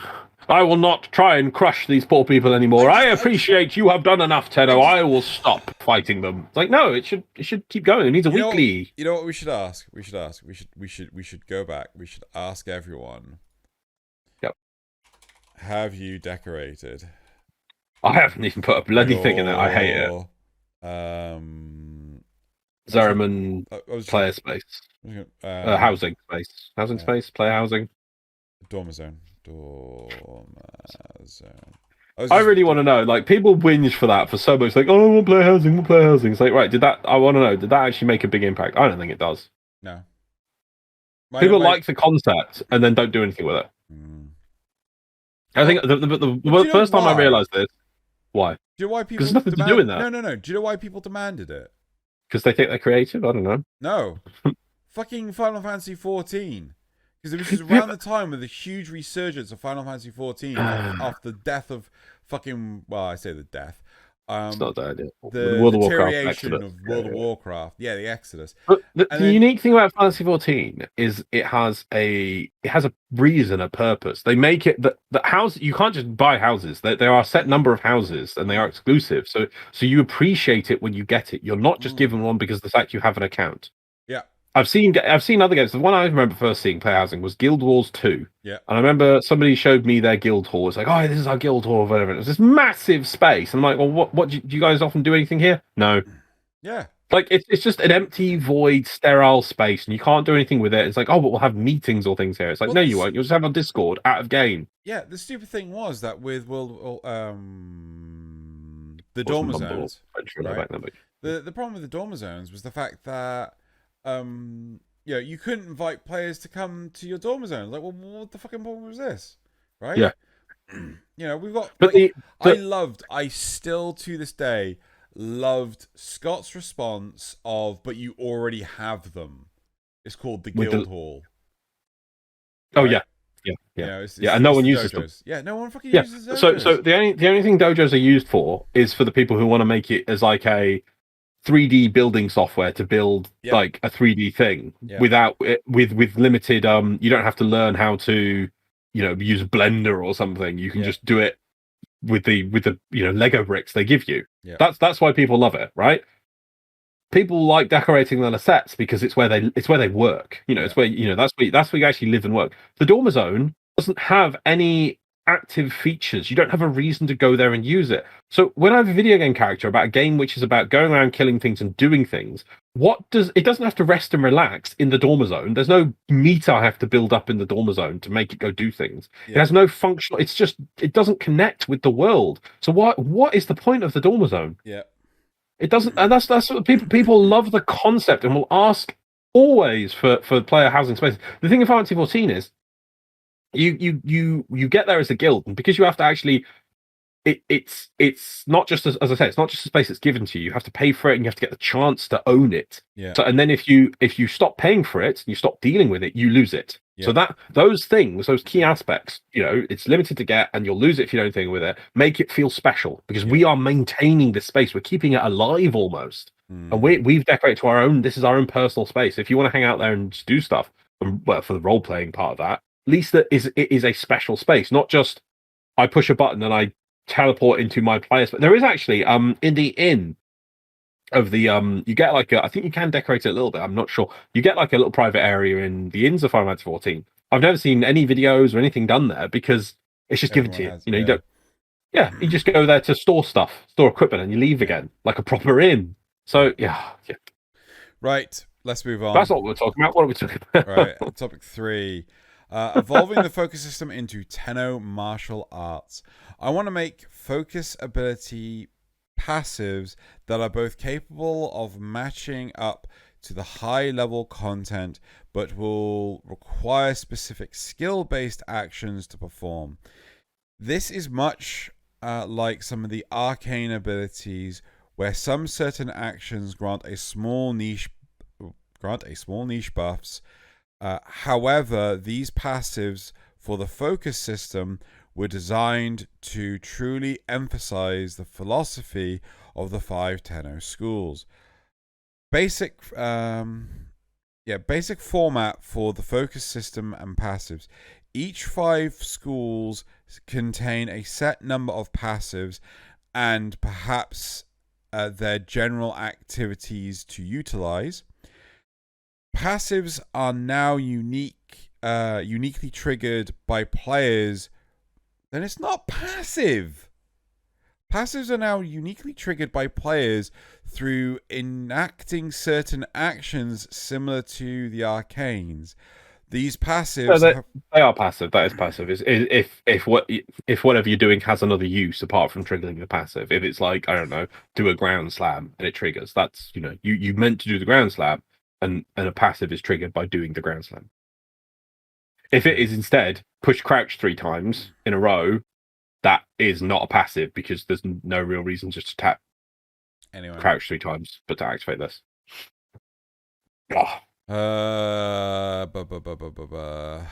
These passes have ranks to them which can strengthen their effects. Different Tenno schools will require players to use different actions to initiate these passives. The actions players will need to take will reflect the nature of the school. Example, for a some unique passive, grant invisibility and 100% silence with weapons. Condition, effect activates while wall latching and disappears when wall latching is over. Okay. Each Tenno school for this... That still screams to me as active. Each Tenno school for this article will show 5 passives with an explanation for one suitable active and what upgrades can be applied to it. Okay, right. Madurai create a simple and reckless style to of striking your enemies down while stripping them off of their defenses. Stripping them of their defenses. Okay. If they are suffering, show no mercy. You are strikers, you are attackers. Vazarin, to create a style of countering enemy attacks in a way where they receive and return damage. Vazarin users are defensive but can reflect on nullify back whatever the enemy throws at them and return it in spades. Is there any point in continuing going over the other 3? No, because these are just the fluff things, whereas if you then expand them, you get like what the actual passives are. So do you want to pick a score and we'll go through one of them? Let's do Unairu. Unairu. Right. So they push themselves down. Oh, is that the same as it says what they put here for it? Says to create a style of taking hits, closing the gap between enemies, landing earth, shattering assaults, throwing them off guard. The style guarantees a form of being in front lines and pseudo damage tankers with some tools to dish out pain too. Right? How have they done that? Goal for Unairu passives. Okay. Unairu martial arts focus passives. Hardened Stampede. While running, after a few seconds, XX percentage damage reduction while running. Running to an enemy can knock them down while the buff is active. Cannot be knocked down or staggered while running. Earth's Gifts. Percentage chance when doing ground finisher. Emit a 10-meter healing pulse when successfully initiating a ground finisher, which heals a percentage of health. Mountain Rage. Percentage chance for receiving health damage. Gain a buff that increases next aerial ground slam attack by X percentage each time it's activated. Stacks maximum 5 times, and each stack increases the range of the aerial ground slam by 2 meters. Grounded Fear. So there's another 5 things to read through. Grounded Fear. X percentage chance of killing an enemy. Killed enemy pulse a wave, which reduces the attack power surrounding enemies by X percentage within X meters for 15 seconds. Effects resets. Tonic Guard. While aiming with primary and secondary. Creates a barrier that has a health based of a portion of the user's armor. The barrier covers itself while you're not aiming and can be shot through behind it by you and your allies. Takes in X percentage Unairu user's armor. Unairu weapon shield speciality. So those are the martial arts focus passives, and these are the weapon speciality focus passives. There's 3 of them. So sword and shield, stone chivalry. X chance each time blocking. Blocking with the sword and shield grants a additional armor of X plus X for each enemy attack. Stacked up to maximum 5 times. Launcher primary, erupted shell. X% chance to attack enemy shields, nullify bubble. Chance to inflict X percentage of weapons damage directed to enemies bypassing shield, nullify bubble. And lastly, sparring, piercing drop. X% chance when performing a ground slam. Cuts enemies hit by ground slam loose. Minus XXX% armor for 10 seconds. Effect resets. Oh god, there's explanation of Unairu passives. Naruto's philosophy is about standing the ground and letting the enemy know, I'm the Juggernaut! Naruto's current kit heavily involves Earth terms, so I wanted to try and see if the actions can spur that type of nature. Close the gap between a Naru user and the enemy to create a sense of intimidation and discomfort for your foes. There hasn't been many emphasis on ground attacks and aerial slams, so I thought Unaru and its Earth theme would be perfect fit to add into the kit. The enemy mechanism that creates the barrier can make the player feel like a real defensive supporter, much like Reinhardt from Overwatch, but nerfed. I never played the game, but a friend of mine specifically described it like that. Lastly, about the Unaru active, perhaps the best bet is to change the current active into a team buff that creates an Iron Skin aura around them with increased knockdown recovery resistance as long as the aura is active. The active could also collect enemy armor within its casting area to steal it for a greater buff. Another upgrade could include the whole Petrify gimmick if enemy attacks guys with melee. However, I feel Unaru active can also include upgrades that can withstand status ailments and perhaps temporarily ignore certain environmental hazards, which for some reason is in bold. So I see what they're trying to get at here. They're trying to add in that the focus school changes little things about the way you play the game. So the Inari one, for instance, while running, while doing ground finishes, and then a bit about like when receiving health damage.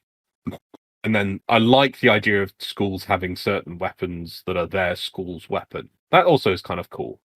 I'm not sure if this is the best way of doing this, but I like what they're trying to get. So this was written in 2016, so this is after the second dream. Yep. I get where they're going with this. And obviously... Oh, I get it. So that's why they're the active, because back then it was just each school had an active, didn't it? Just you came out and you T-posed at people.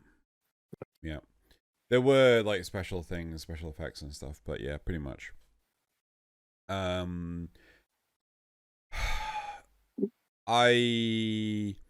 don't think this... Okay, so I like the idea, as you say, of the whole schools of like special weapons for each school. But a part of me feels like I would want to separate it. So the school of weapon is not necessarily the same as the school of thought. I don't know how to best describe it. Basically, the talents of the Tenno aren't necessarily the same as the weapon buffs. So you could specialize in combat for Vazarin while still following the teachings of Nairu. Huh? I don't know. I can easily see people not liking the mix, so the matchups of certain things. I want to be Madurai, but I want to use launchers. Why are launchers given to... But a Madurai could use a launcher. They just won't get a special buff for it. Yeah, but you know what's going to happen. People are going to complain about it. Yeah, but they can. But this is where they should say screw them. This game already has the most flexibility with no reason to stick to certain things. Oh no, these buffs aren't massive. These buffs are like just a little bit, so that it's like it gives an actual. This is one of the things they when they started bringing in focus calls, they were as if like these were different ideologies that Tenno focused, and they just don't feel it. They never committed to them. Are you genuinely telling me that the erupting shell for launchers, right, is just a little thing?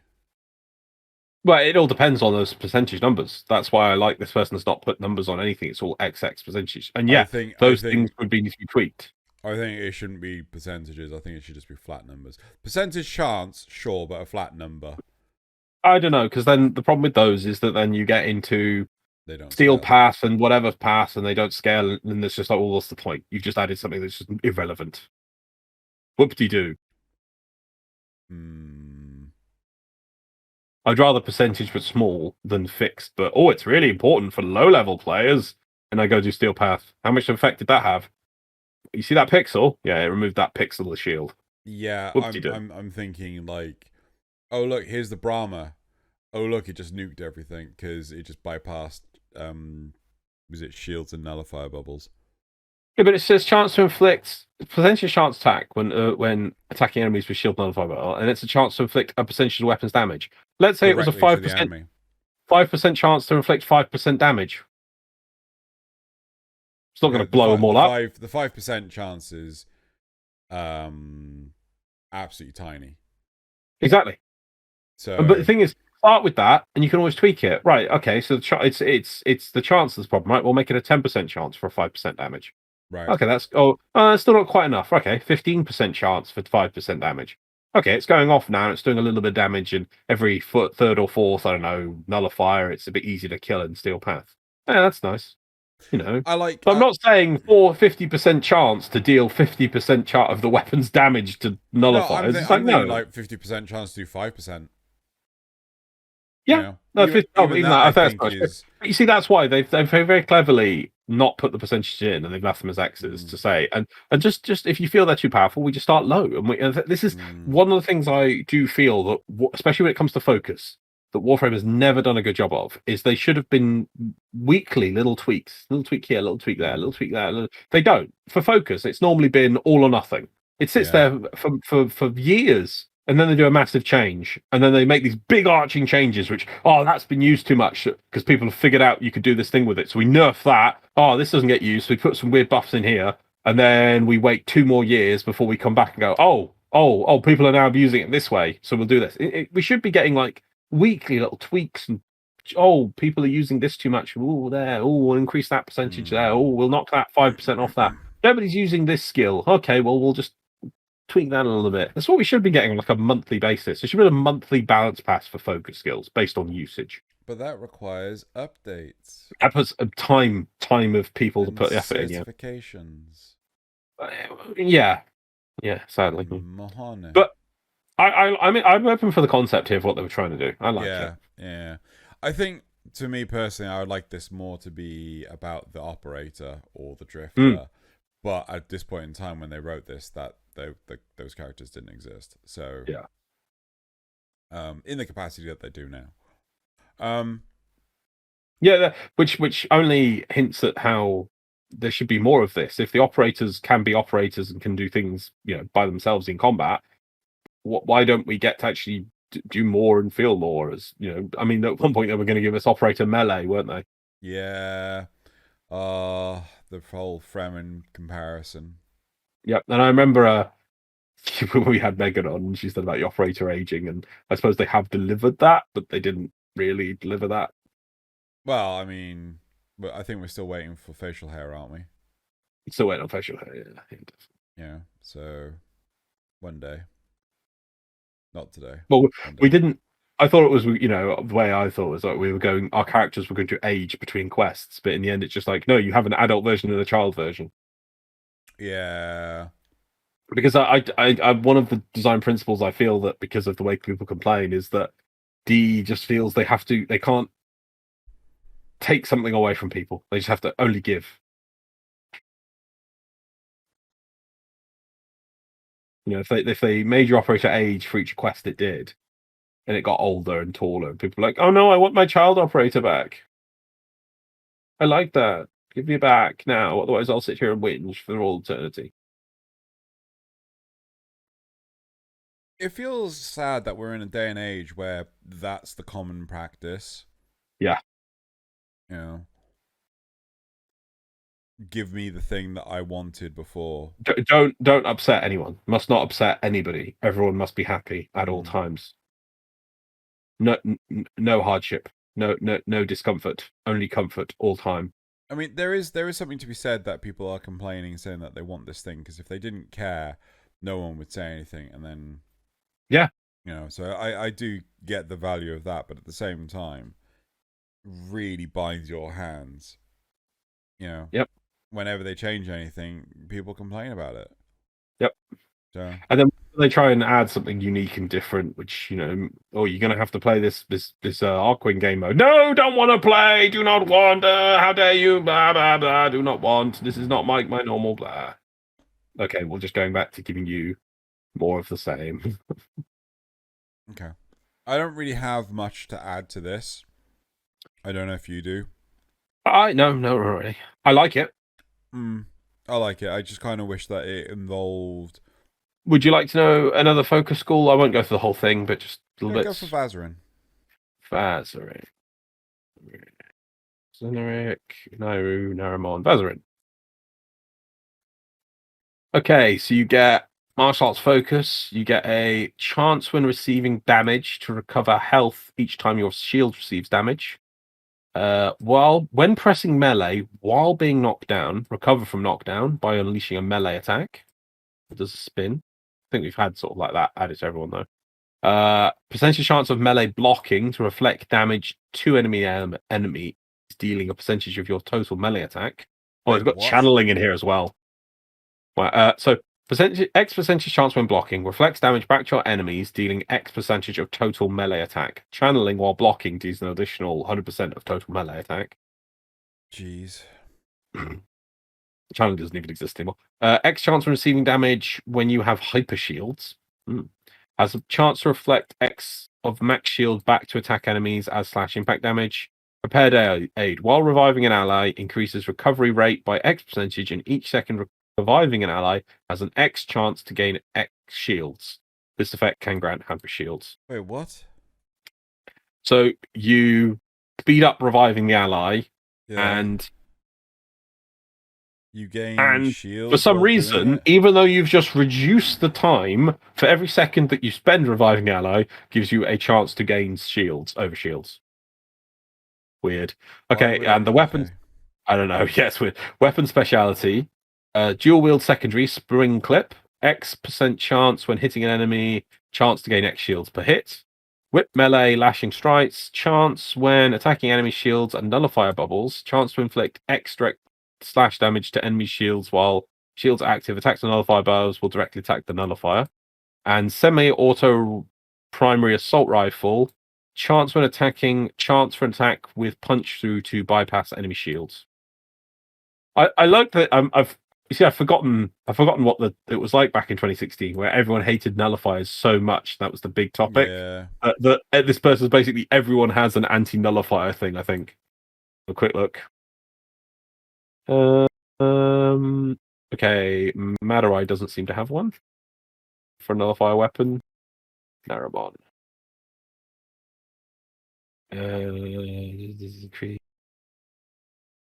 Oh no, maybe it's just those two. We got locked out. Yeah. And Xeneric. No, we just knocked out on the only two with nullifier stuff. Right. Okay. Okay, cool. Well, yeah, I don't really have much to add to that. Let's have a look at the replies. Yeah, let's just go straight to the replies. I think all these ideas are great. I'll give them a closer look later and provide some actual feedback. I'm sure they've done that in many years to come. Next one. These are, for the most part, excellent ideas that are very well thought out. So props to you on that. I really like the idea of more interactive passives and making them independent of the first focus active use would be very welcome. Change the focus system. Oh, because you remember it was like you had to wait till your first cast of your. Oh yeah, because it was a charge up, wasn't it? Oh weird, yeah, that's update stuff. Apologies in advance if I sound rather hostile in some of the following pieces of feedback. The focus system is one of the most intriguing parts of Warframe to me, and I feel it has immense potential to be something truly amazing. But I might be somewhat biased towards certain ideas, and that might show a bit in this post. Also, just for clarification, I have every score unlocked, but most of them are just at the base active. So my knowledge of how the current system plays is a bit limited. I'm going to save Nariman for last, since it was the school of choice. Everything we actually, it was the school of choice from the very start. Plick blindly, going off for the description of school. I have the most solid idea of what I would like to see out of Nariman, and I'm going to analyze your ideas for Nariman the most thoroughly because of that. Nariman. No, this reply doesn't actually get to the reply. Yep. Nariman. Okay. Last one. I've read Madurai and do not believe I'll be reading past that. I'm typically for power creep, but the effect that the passive triggered actives would have seemed poorly thought out with consideration to current content difficulty. In short, it seems far too excessive, especially with open variables and no real preface containing any relevant reworks to how focus system would work should this be the case. We already do excessive damage in-game. Even more excessive of this damage is counterproductive, both impractical and without regards to the underlying issues we have with the game: damage, scaling, difficulty, balance, etc. They have basically, that there's the issue that is that, again, this is more tools and not more back then, especially, more places to use our tools. Yeah. That's always been the case. I don't know how to get the max out of the game, but I know there's probably some people, especially with the new Archon shards, that can just probably one shot level 10,000 mobs, because they'd be like, no, but I'd strip the armor with this, I'd do a bajillion damage buff with this, I'd then be invisible, and then that damage buff would stack this. And then if I'm in the air while jumping, while doing an attack, this then does a bajillion damage. Yeah. I'm sure there's someone who can figure that out. Really? And so, yeah, that's always been the Warframe problem. There's just too many tools. As for, I do like the some of these I do like. They do add something unique. Is they would actually affect the way you would play. Like, okay, I'm playing Unaru now. I need to do more ground slams because that's how I trigger these effects. So at least there's that these would adjust your style of play more than just say the arcanes, which are like, when reloading, it does this. When a headshot, it does this. Of course, you're going to reload. Of course, you're going to aim for a headshot. These at least go, do this, do that. A part of me wonders if it would be more a case of players that already are in the habit of doing specific things would, in fact, pick different schools. People that naturally latch on to walls would pick Unairu. Players that run, big shield heavy builds would go Vazarin, right? Yeah. So he's like, I want to overshield on my mag, and this will I'll do this, and I'll take these weapons to attempt to I'll take slash or whatever, a chance to get I'll dual wield secondaries with my mag, because I'll try and build my overshields and then use my overshields with my Vazarin passive. I'll design my whole concept around that. Yeah, so I do wonder if that would be the direction people would go if this was implemented into the game. Yeah. But again, do you think we're ever going to get raids back or trials? Yes. You do? Yes. When? 1, because we've said it. 2, because they said it and we're going to hold them to it. And 3, because now we've said it'll happen in 5 years' time. So it's going to be at least 5 years' time. Why didn't we think to say this 5 years ago, Loz? I think we did. so maybe they will come soon. Okay, cool. I think you've always been saying we should have trials back. Trials would be good. I like back trials. Yep, we need trials back. Man, I miss trials. I don't get why they just didn't make them simple. That's the problem. Well, I get why they didn't make them simple, but at the same time, what they needed was a raid finder, and they needed a baby Tenno's first trial.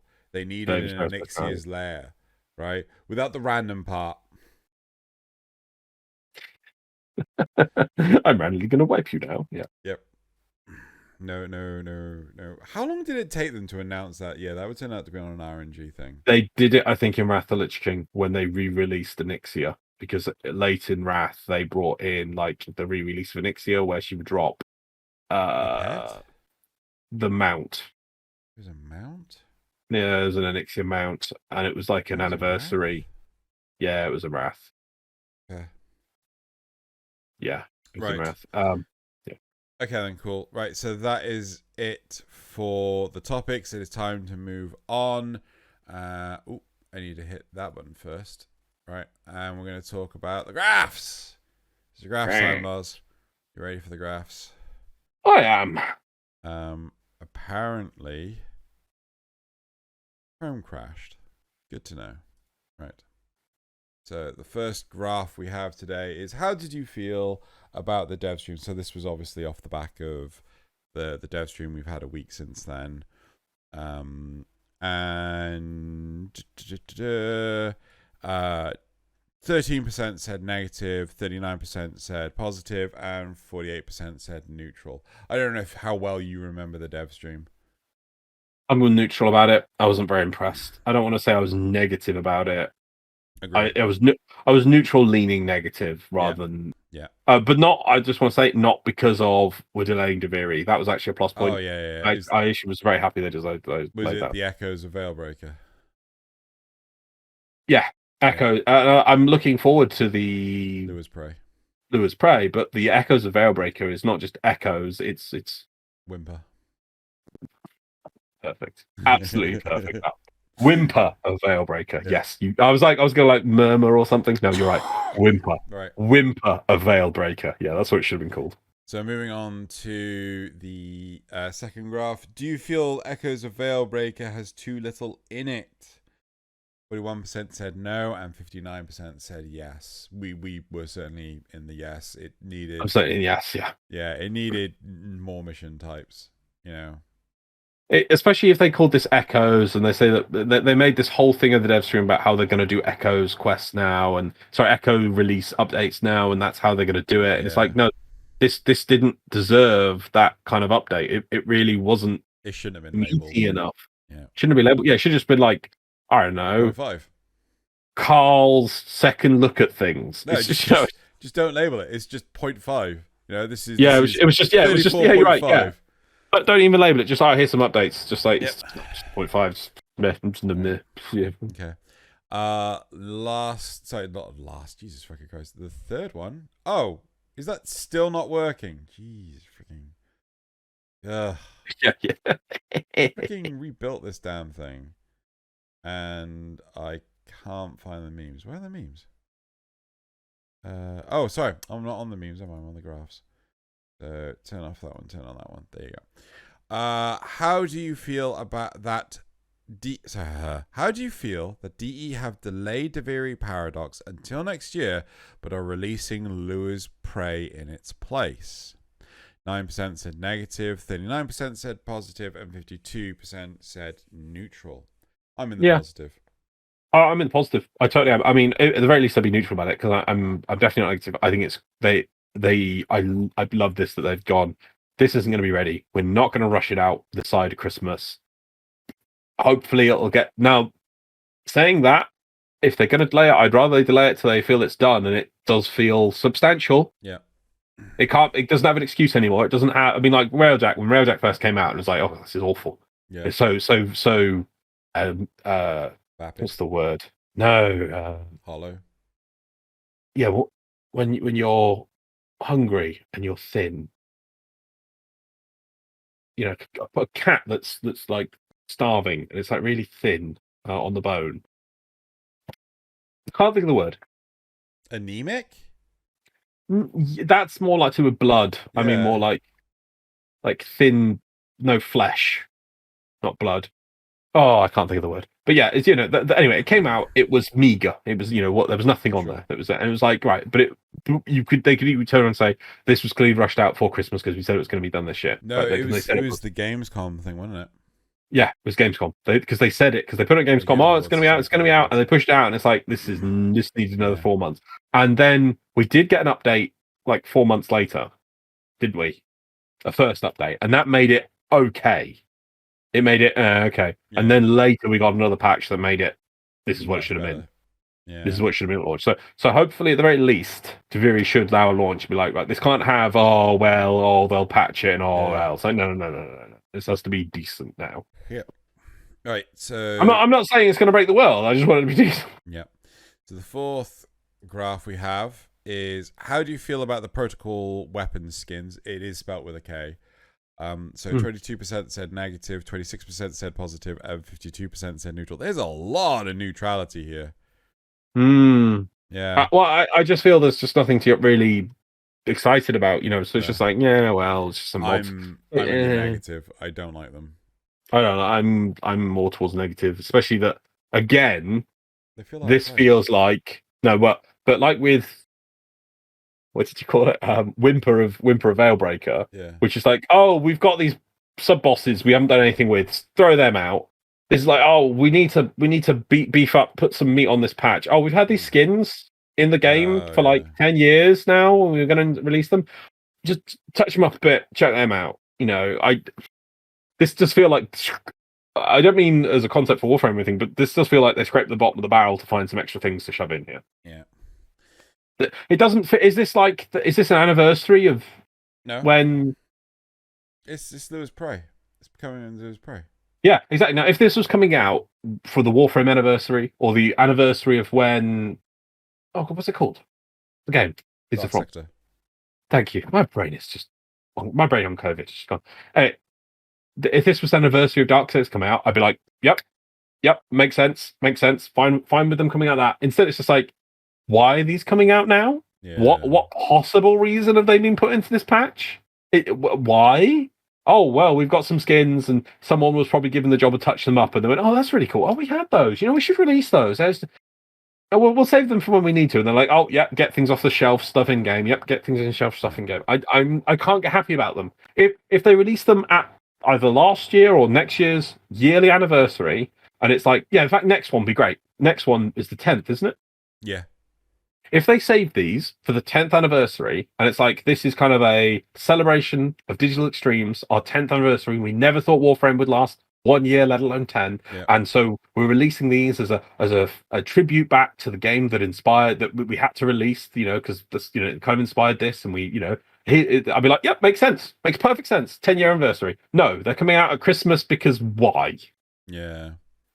Because they've got nothing else on their shelf, and they want us to. You probably aren't just going to buy these. You're probably going to have to earn them, or that maybe they will cost back. I don't know. I think I'm going to buy them. Right. Okay. And then number 5 is: do you think the conjunction missions, which is the new survival thing for Lewis Prey, will be well received by the community? 9% said yes, 32% said no, and 59% said I don't know. I don't think they will. I can't remember what they're supposed to be. It's like necromech survivals, mini bosses. This it's supposed to be survivals. They produce these mini bosses that deplete your life support faster, so you have to deal with the mini boss real quickly. They got pockets where you can summon necromechs, and I think the necromech gets a buff while stood inside it and things like that. They'll be well received by lots, but yes, I think the community likes the whinge, but I don't know.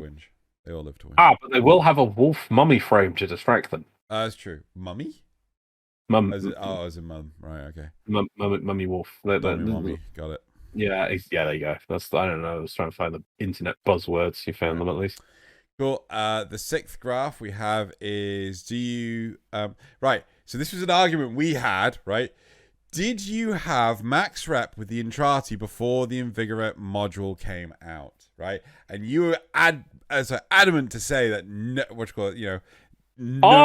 our collection of players are not the average player base. I would say exactly. The caliber and they're of Tenno Clock watchers are higher than the average Warframe player.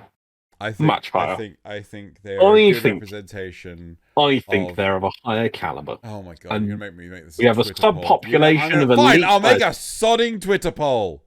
Yeah, God. But then I'll also say that people following you on Twitter are not. I hate you so much. Right. Okay. And then I think that was 6. So the last one, right? Who had the best costume of the dev stream? 5% said Sheldon, 27% for Megan and Rebecca, and 41% for Eric. What was Rebecca's again? Was it Megan? From Howl's Moving Castle.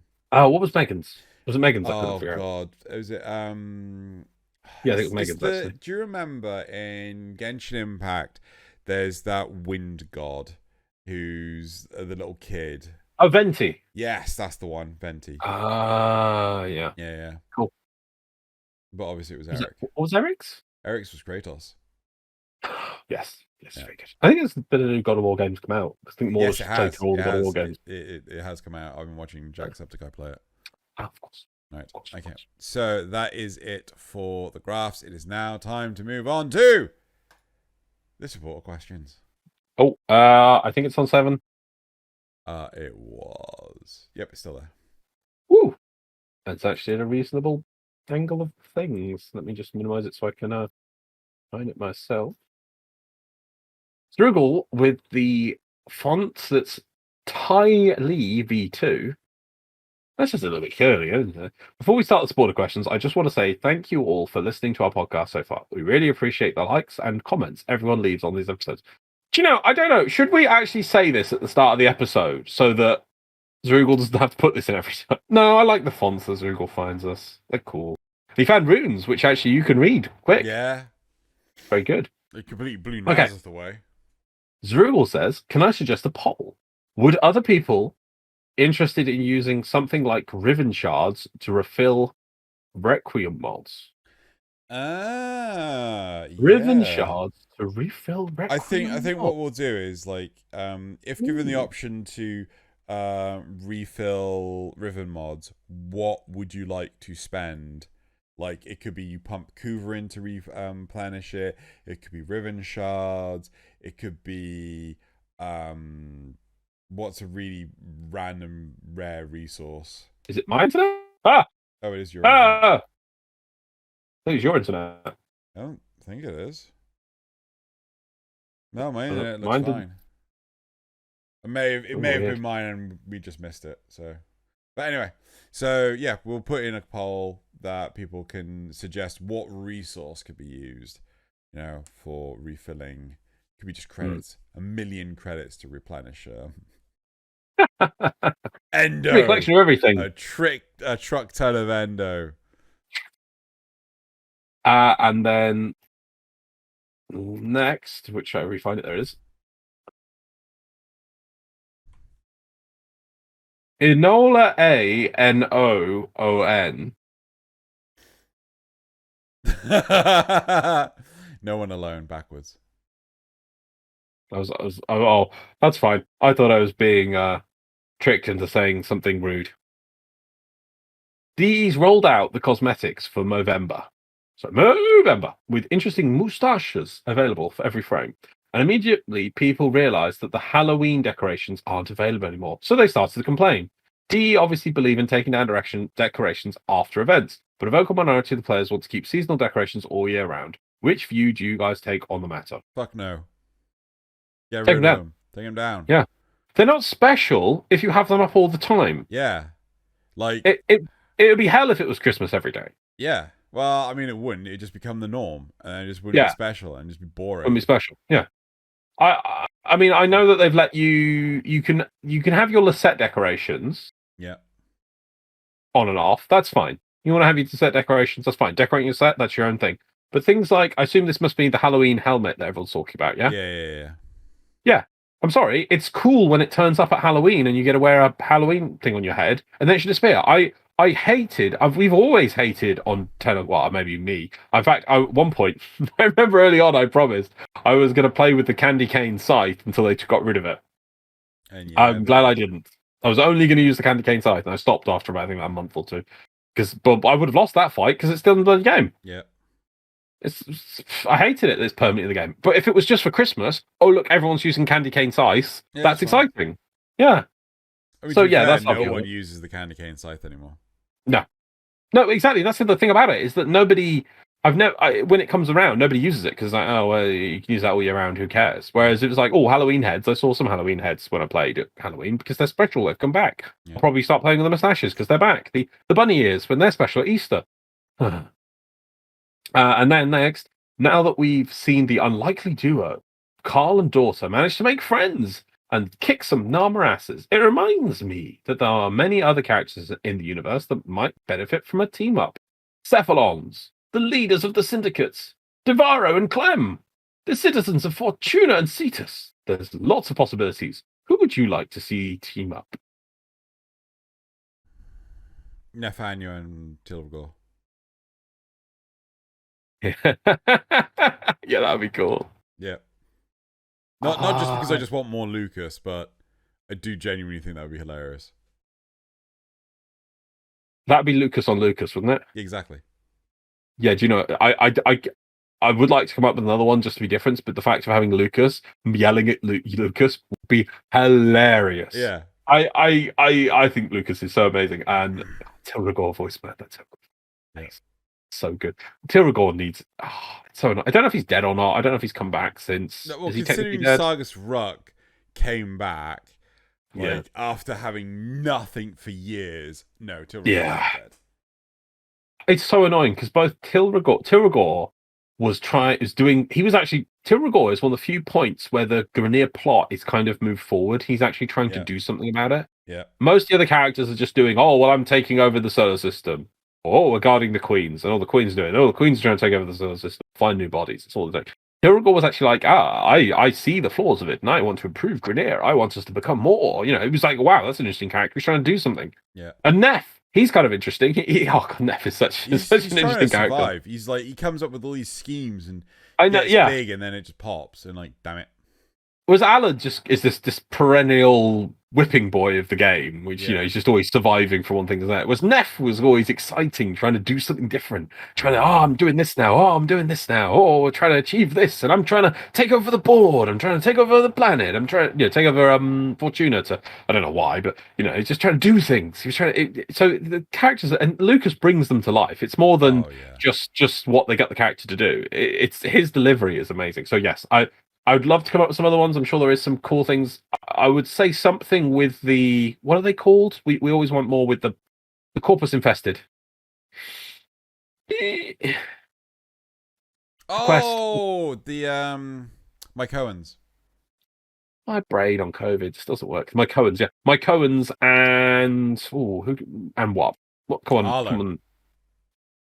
I want to see the strains interact. Oh, the man, Entrati. yes. No. That's better yet. Entrati, right? I want to see the Entrati and the Mike Owens. All three. Fuck yeah. Yeah, fuck your two choices. Let's actually move the infested plot forward. And hell, we could even bring in Alan V in a bit with that, because he would have his knowledge of his strain. Yeah. Let's move the strains of infested plot forward, and bring all those four together. That would be so cool. I've wanted the Arlo strain, the Grey strain, and the Mike Cohen strain all to interact with each other. And what's Alan's strain called?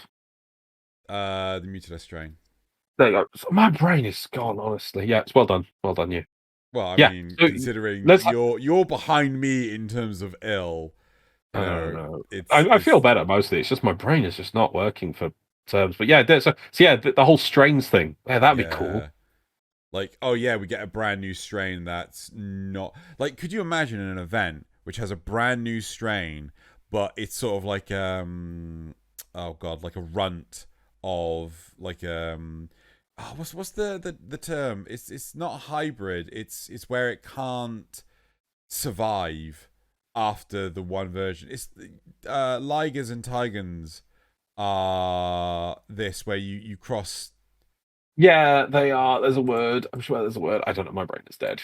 But basically, basically there could be like this one interaction which causes this new strain, but it only exists for this one event because it can't reproduce. So there you go. I think they are hybrids. Are they still called hybrids? I didn't know they were. Like a mule is one, isn't it? Yeah. With a donkey and a horse, but like it's a hybrid. Hybrid between. Oh, okay. They'll be infertile hybrids. Yeah. So there you go. Right, okay, so that's it for the supporter questions. Let's move on to... Oh, man. You just came up with two really great ones. That's so good. I want both of those so much. Yeah. Like, Tilragor and Neff would be brilliant. And, I don't know, right? Okay, so now they've... I don't know where... we're getting Deviri. The plot's going to Deviri. I don't know where the plot's going to go after Deviri. Maybe the man in the wall is the next big thing or whatever. Mm-hmm. But they never finished the infested plot. What's going on with the infested?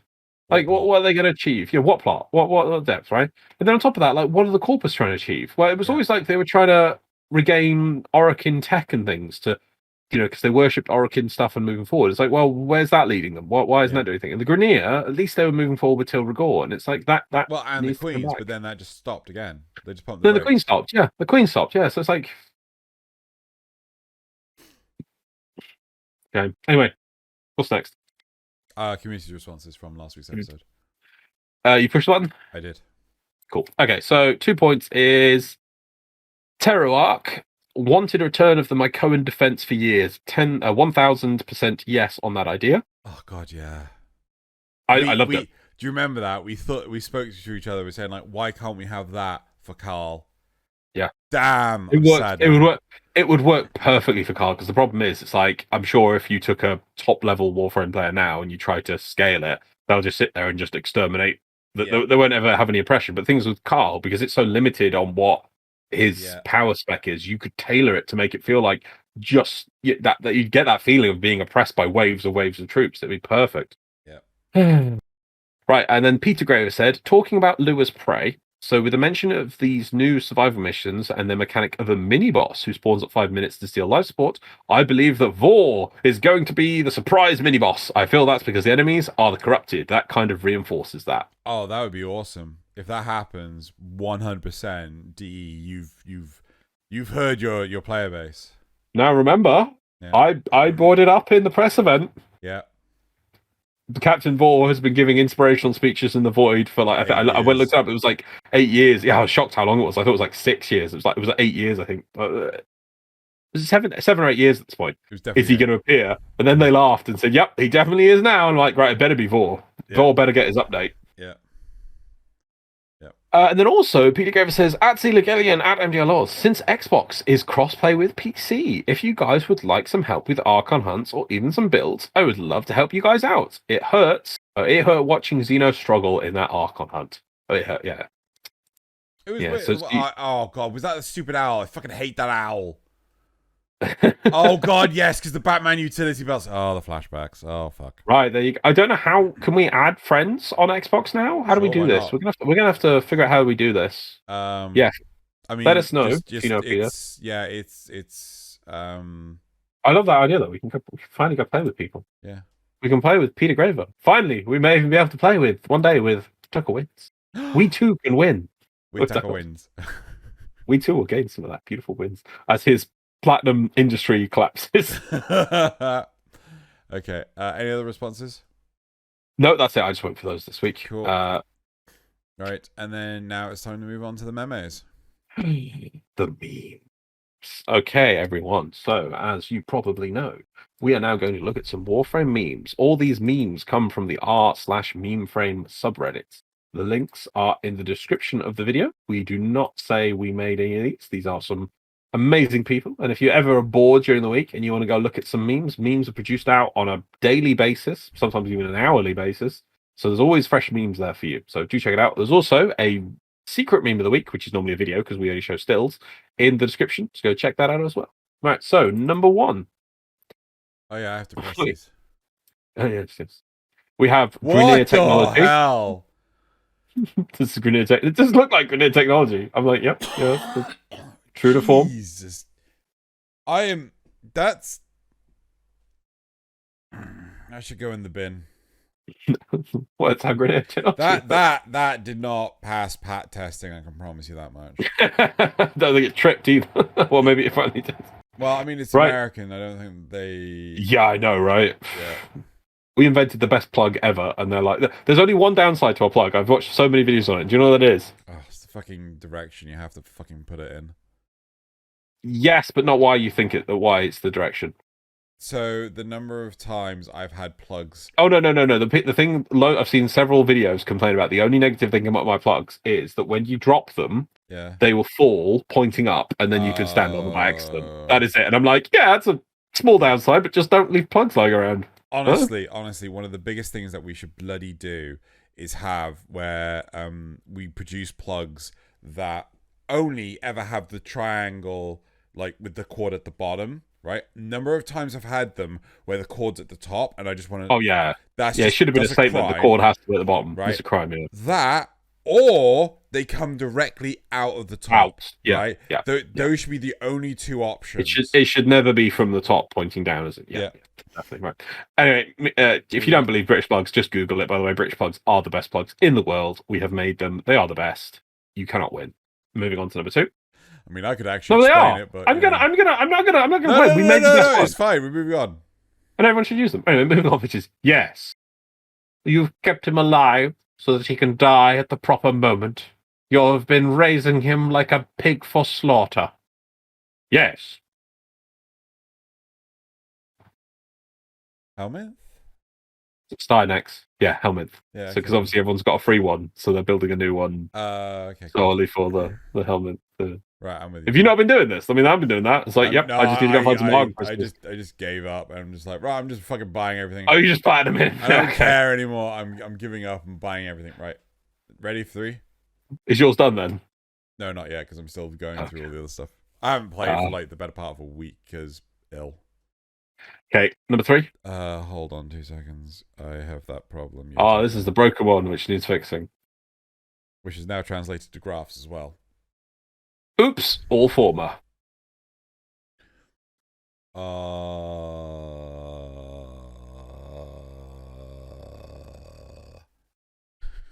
Something wrong with that. Yep. Yep. Yes, there is. I'm sure that's just edited, but still. Oh yeah. But I love how that it's even at the rarest one. It's not like it doesn't even get up to a former. It's still the bloody blueprint. Yeah. Because it's just yeah, fair. Right, next one. Which one's this one for? Number 4. Is that not working? Why isn't that working? There you go. The Wave Rider quest is the true final boss. Oh, the guy that completed the Wave Rider. You. That's the You Ready quest? Yeah. I hate that quest. I think you found a way you can sort of, don't you put it on a mouse wheel and roll up? I think that was one of the tricks. I think the other one was going to the top of like one of the towers and jumping off and... Yay, good quest. Good quest. Yeah. Okay, meme number 5. Chod D, misinformation coordinator. So we have me, the fact checker, and uncomfortable facts. And the job of that corpus is Chod D, misinformation coordinator. It's a minor political funny joke because he makes misinformation. This is his corpus fact check. Yeah, no. So I just looked in on the name, and the name is actually misinformation or short coordinator. Yep. And finally, meme number 6. There we go. Maybe the next wave of changes are not enough for great, but at least very decent. Before release and shortly after launch, people said these warframes were bad. But after proper tweaks and buffs, they are great options. So we got Zaku, we got Wisp, we got Protea, we got Hilton. And the bottom we got Riley saying, so I still have a chance! Wait, what was wrong with Wisp? I think they're implying about the... Remember, we live now in an age where you put down the buff in one push. No, that's an augment still. Yes, but that was fixed by a later release, not at launch. Yeah, Wisp wasn't that bad. I don't think Wisp was bad, but it wasn't that bad. It wasn't 40 frame squad bad. It wasn't that bad. Anyway, right. So that is it for your rally for the memes. It is time to move on to the community shoutouts. Right. So the first community shoutout. Have you got them ready? Yeah. Good man. Right. The first community shoutout is Umbra Does a Berserk Thing by Cosmo Sky Arrow. Yeah. Gorgeous. Yep. So good. I'd sit watching that for a bit. So good. Taking it in. Yeah. You want to move on to the next one yet? Yep. Cool. Number 2 is Vor. Vor Never Changes by Ibumuk. Fix corrupted Vor singing into the floor in mission and in the codex. Look at them. They come. I didn't even know this was a thing, but that's so brilliant. It is absolutely genius. I just love the fact that he's still like looking up at you as he's like singing. Well, holding the Janus key. Yep. What is the Janus key? Nobody knows or cares. Right. The third community shout out is Operator and Ordis by Lunks SLXS. Now purchasable as a Sentinel skin. Wait, what? You can buy that Ordis skin as a Sentinel skin now. Really? Yeah. I don't know if the COVID just wiped that from my brain. I don't remember that happening. When did that happen? In Whimper of Veilbreaker. Oh, well, I definitely didn't know that then. I'm pretty sure. I basically went to the shop and just went, I always have it on high. Because the bloody Carl shop doesn't, even though it's a shop, doesn't seem to have the hide owned button. I don't know why. That's dumb. Yeah, but you can, so one of the things you can get is the Grenade dropship as a thing. And so I did that. And then I was like, oh, look, purchase all this thing. Oh, sweet. Yeah. Right. The fourth community shout out is More Little Cryptalexes? Yeah, by Timiru. Yeah. It's cute. Yep.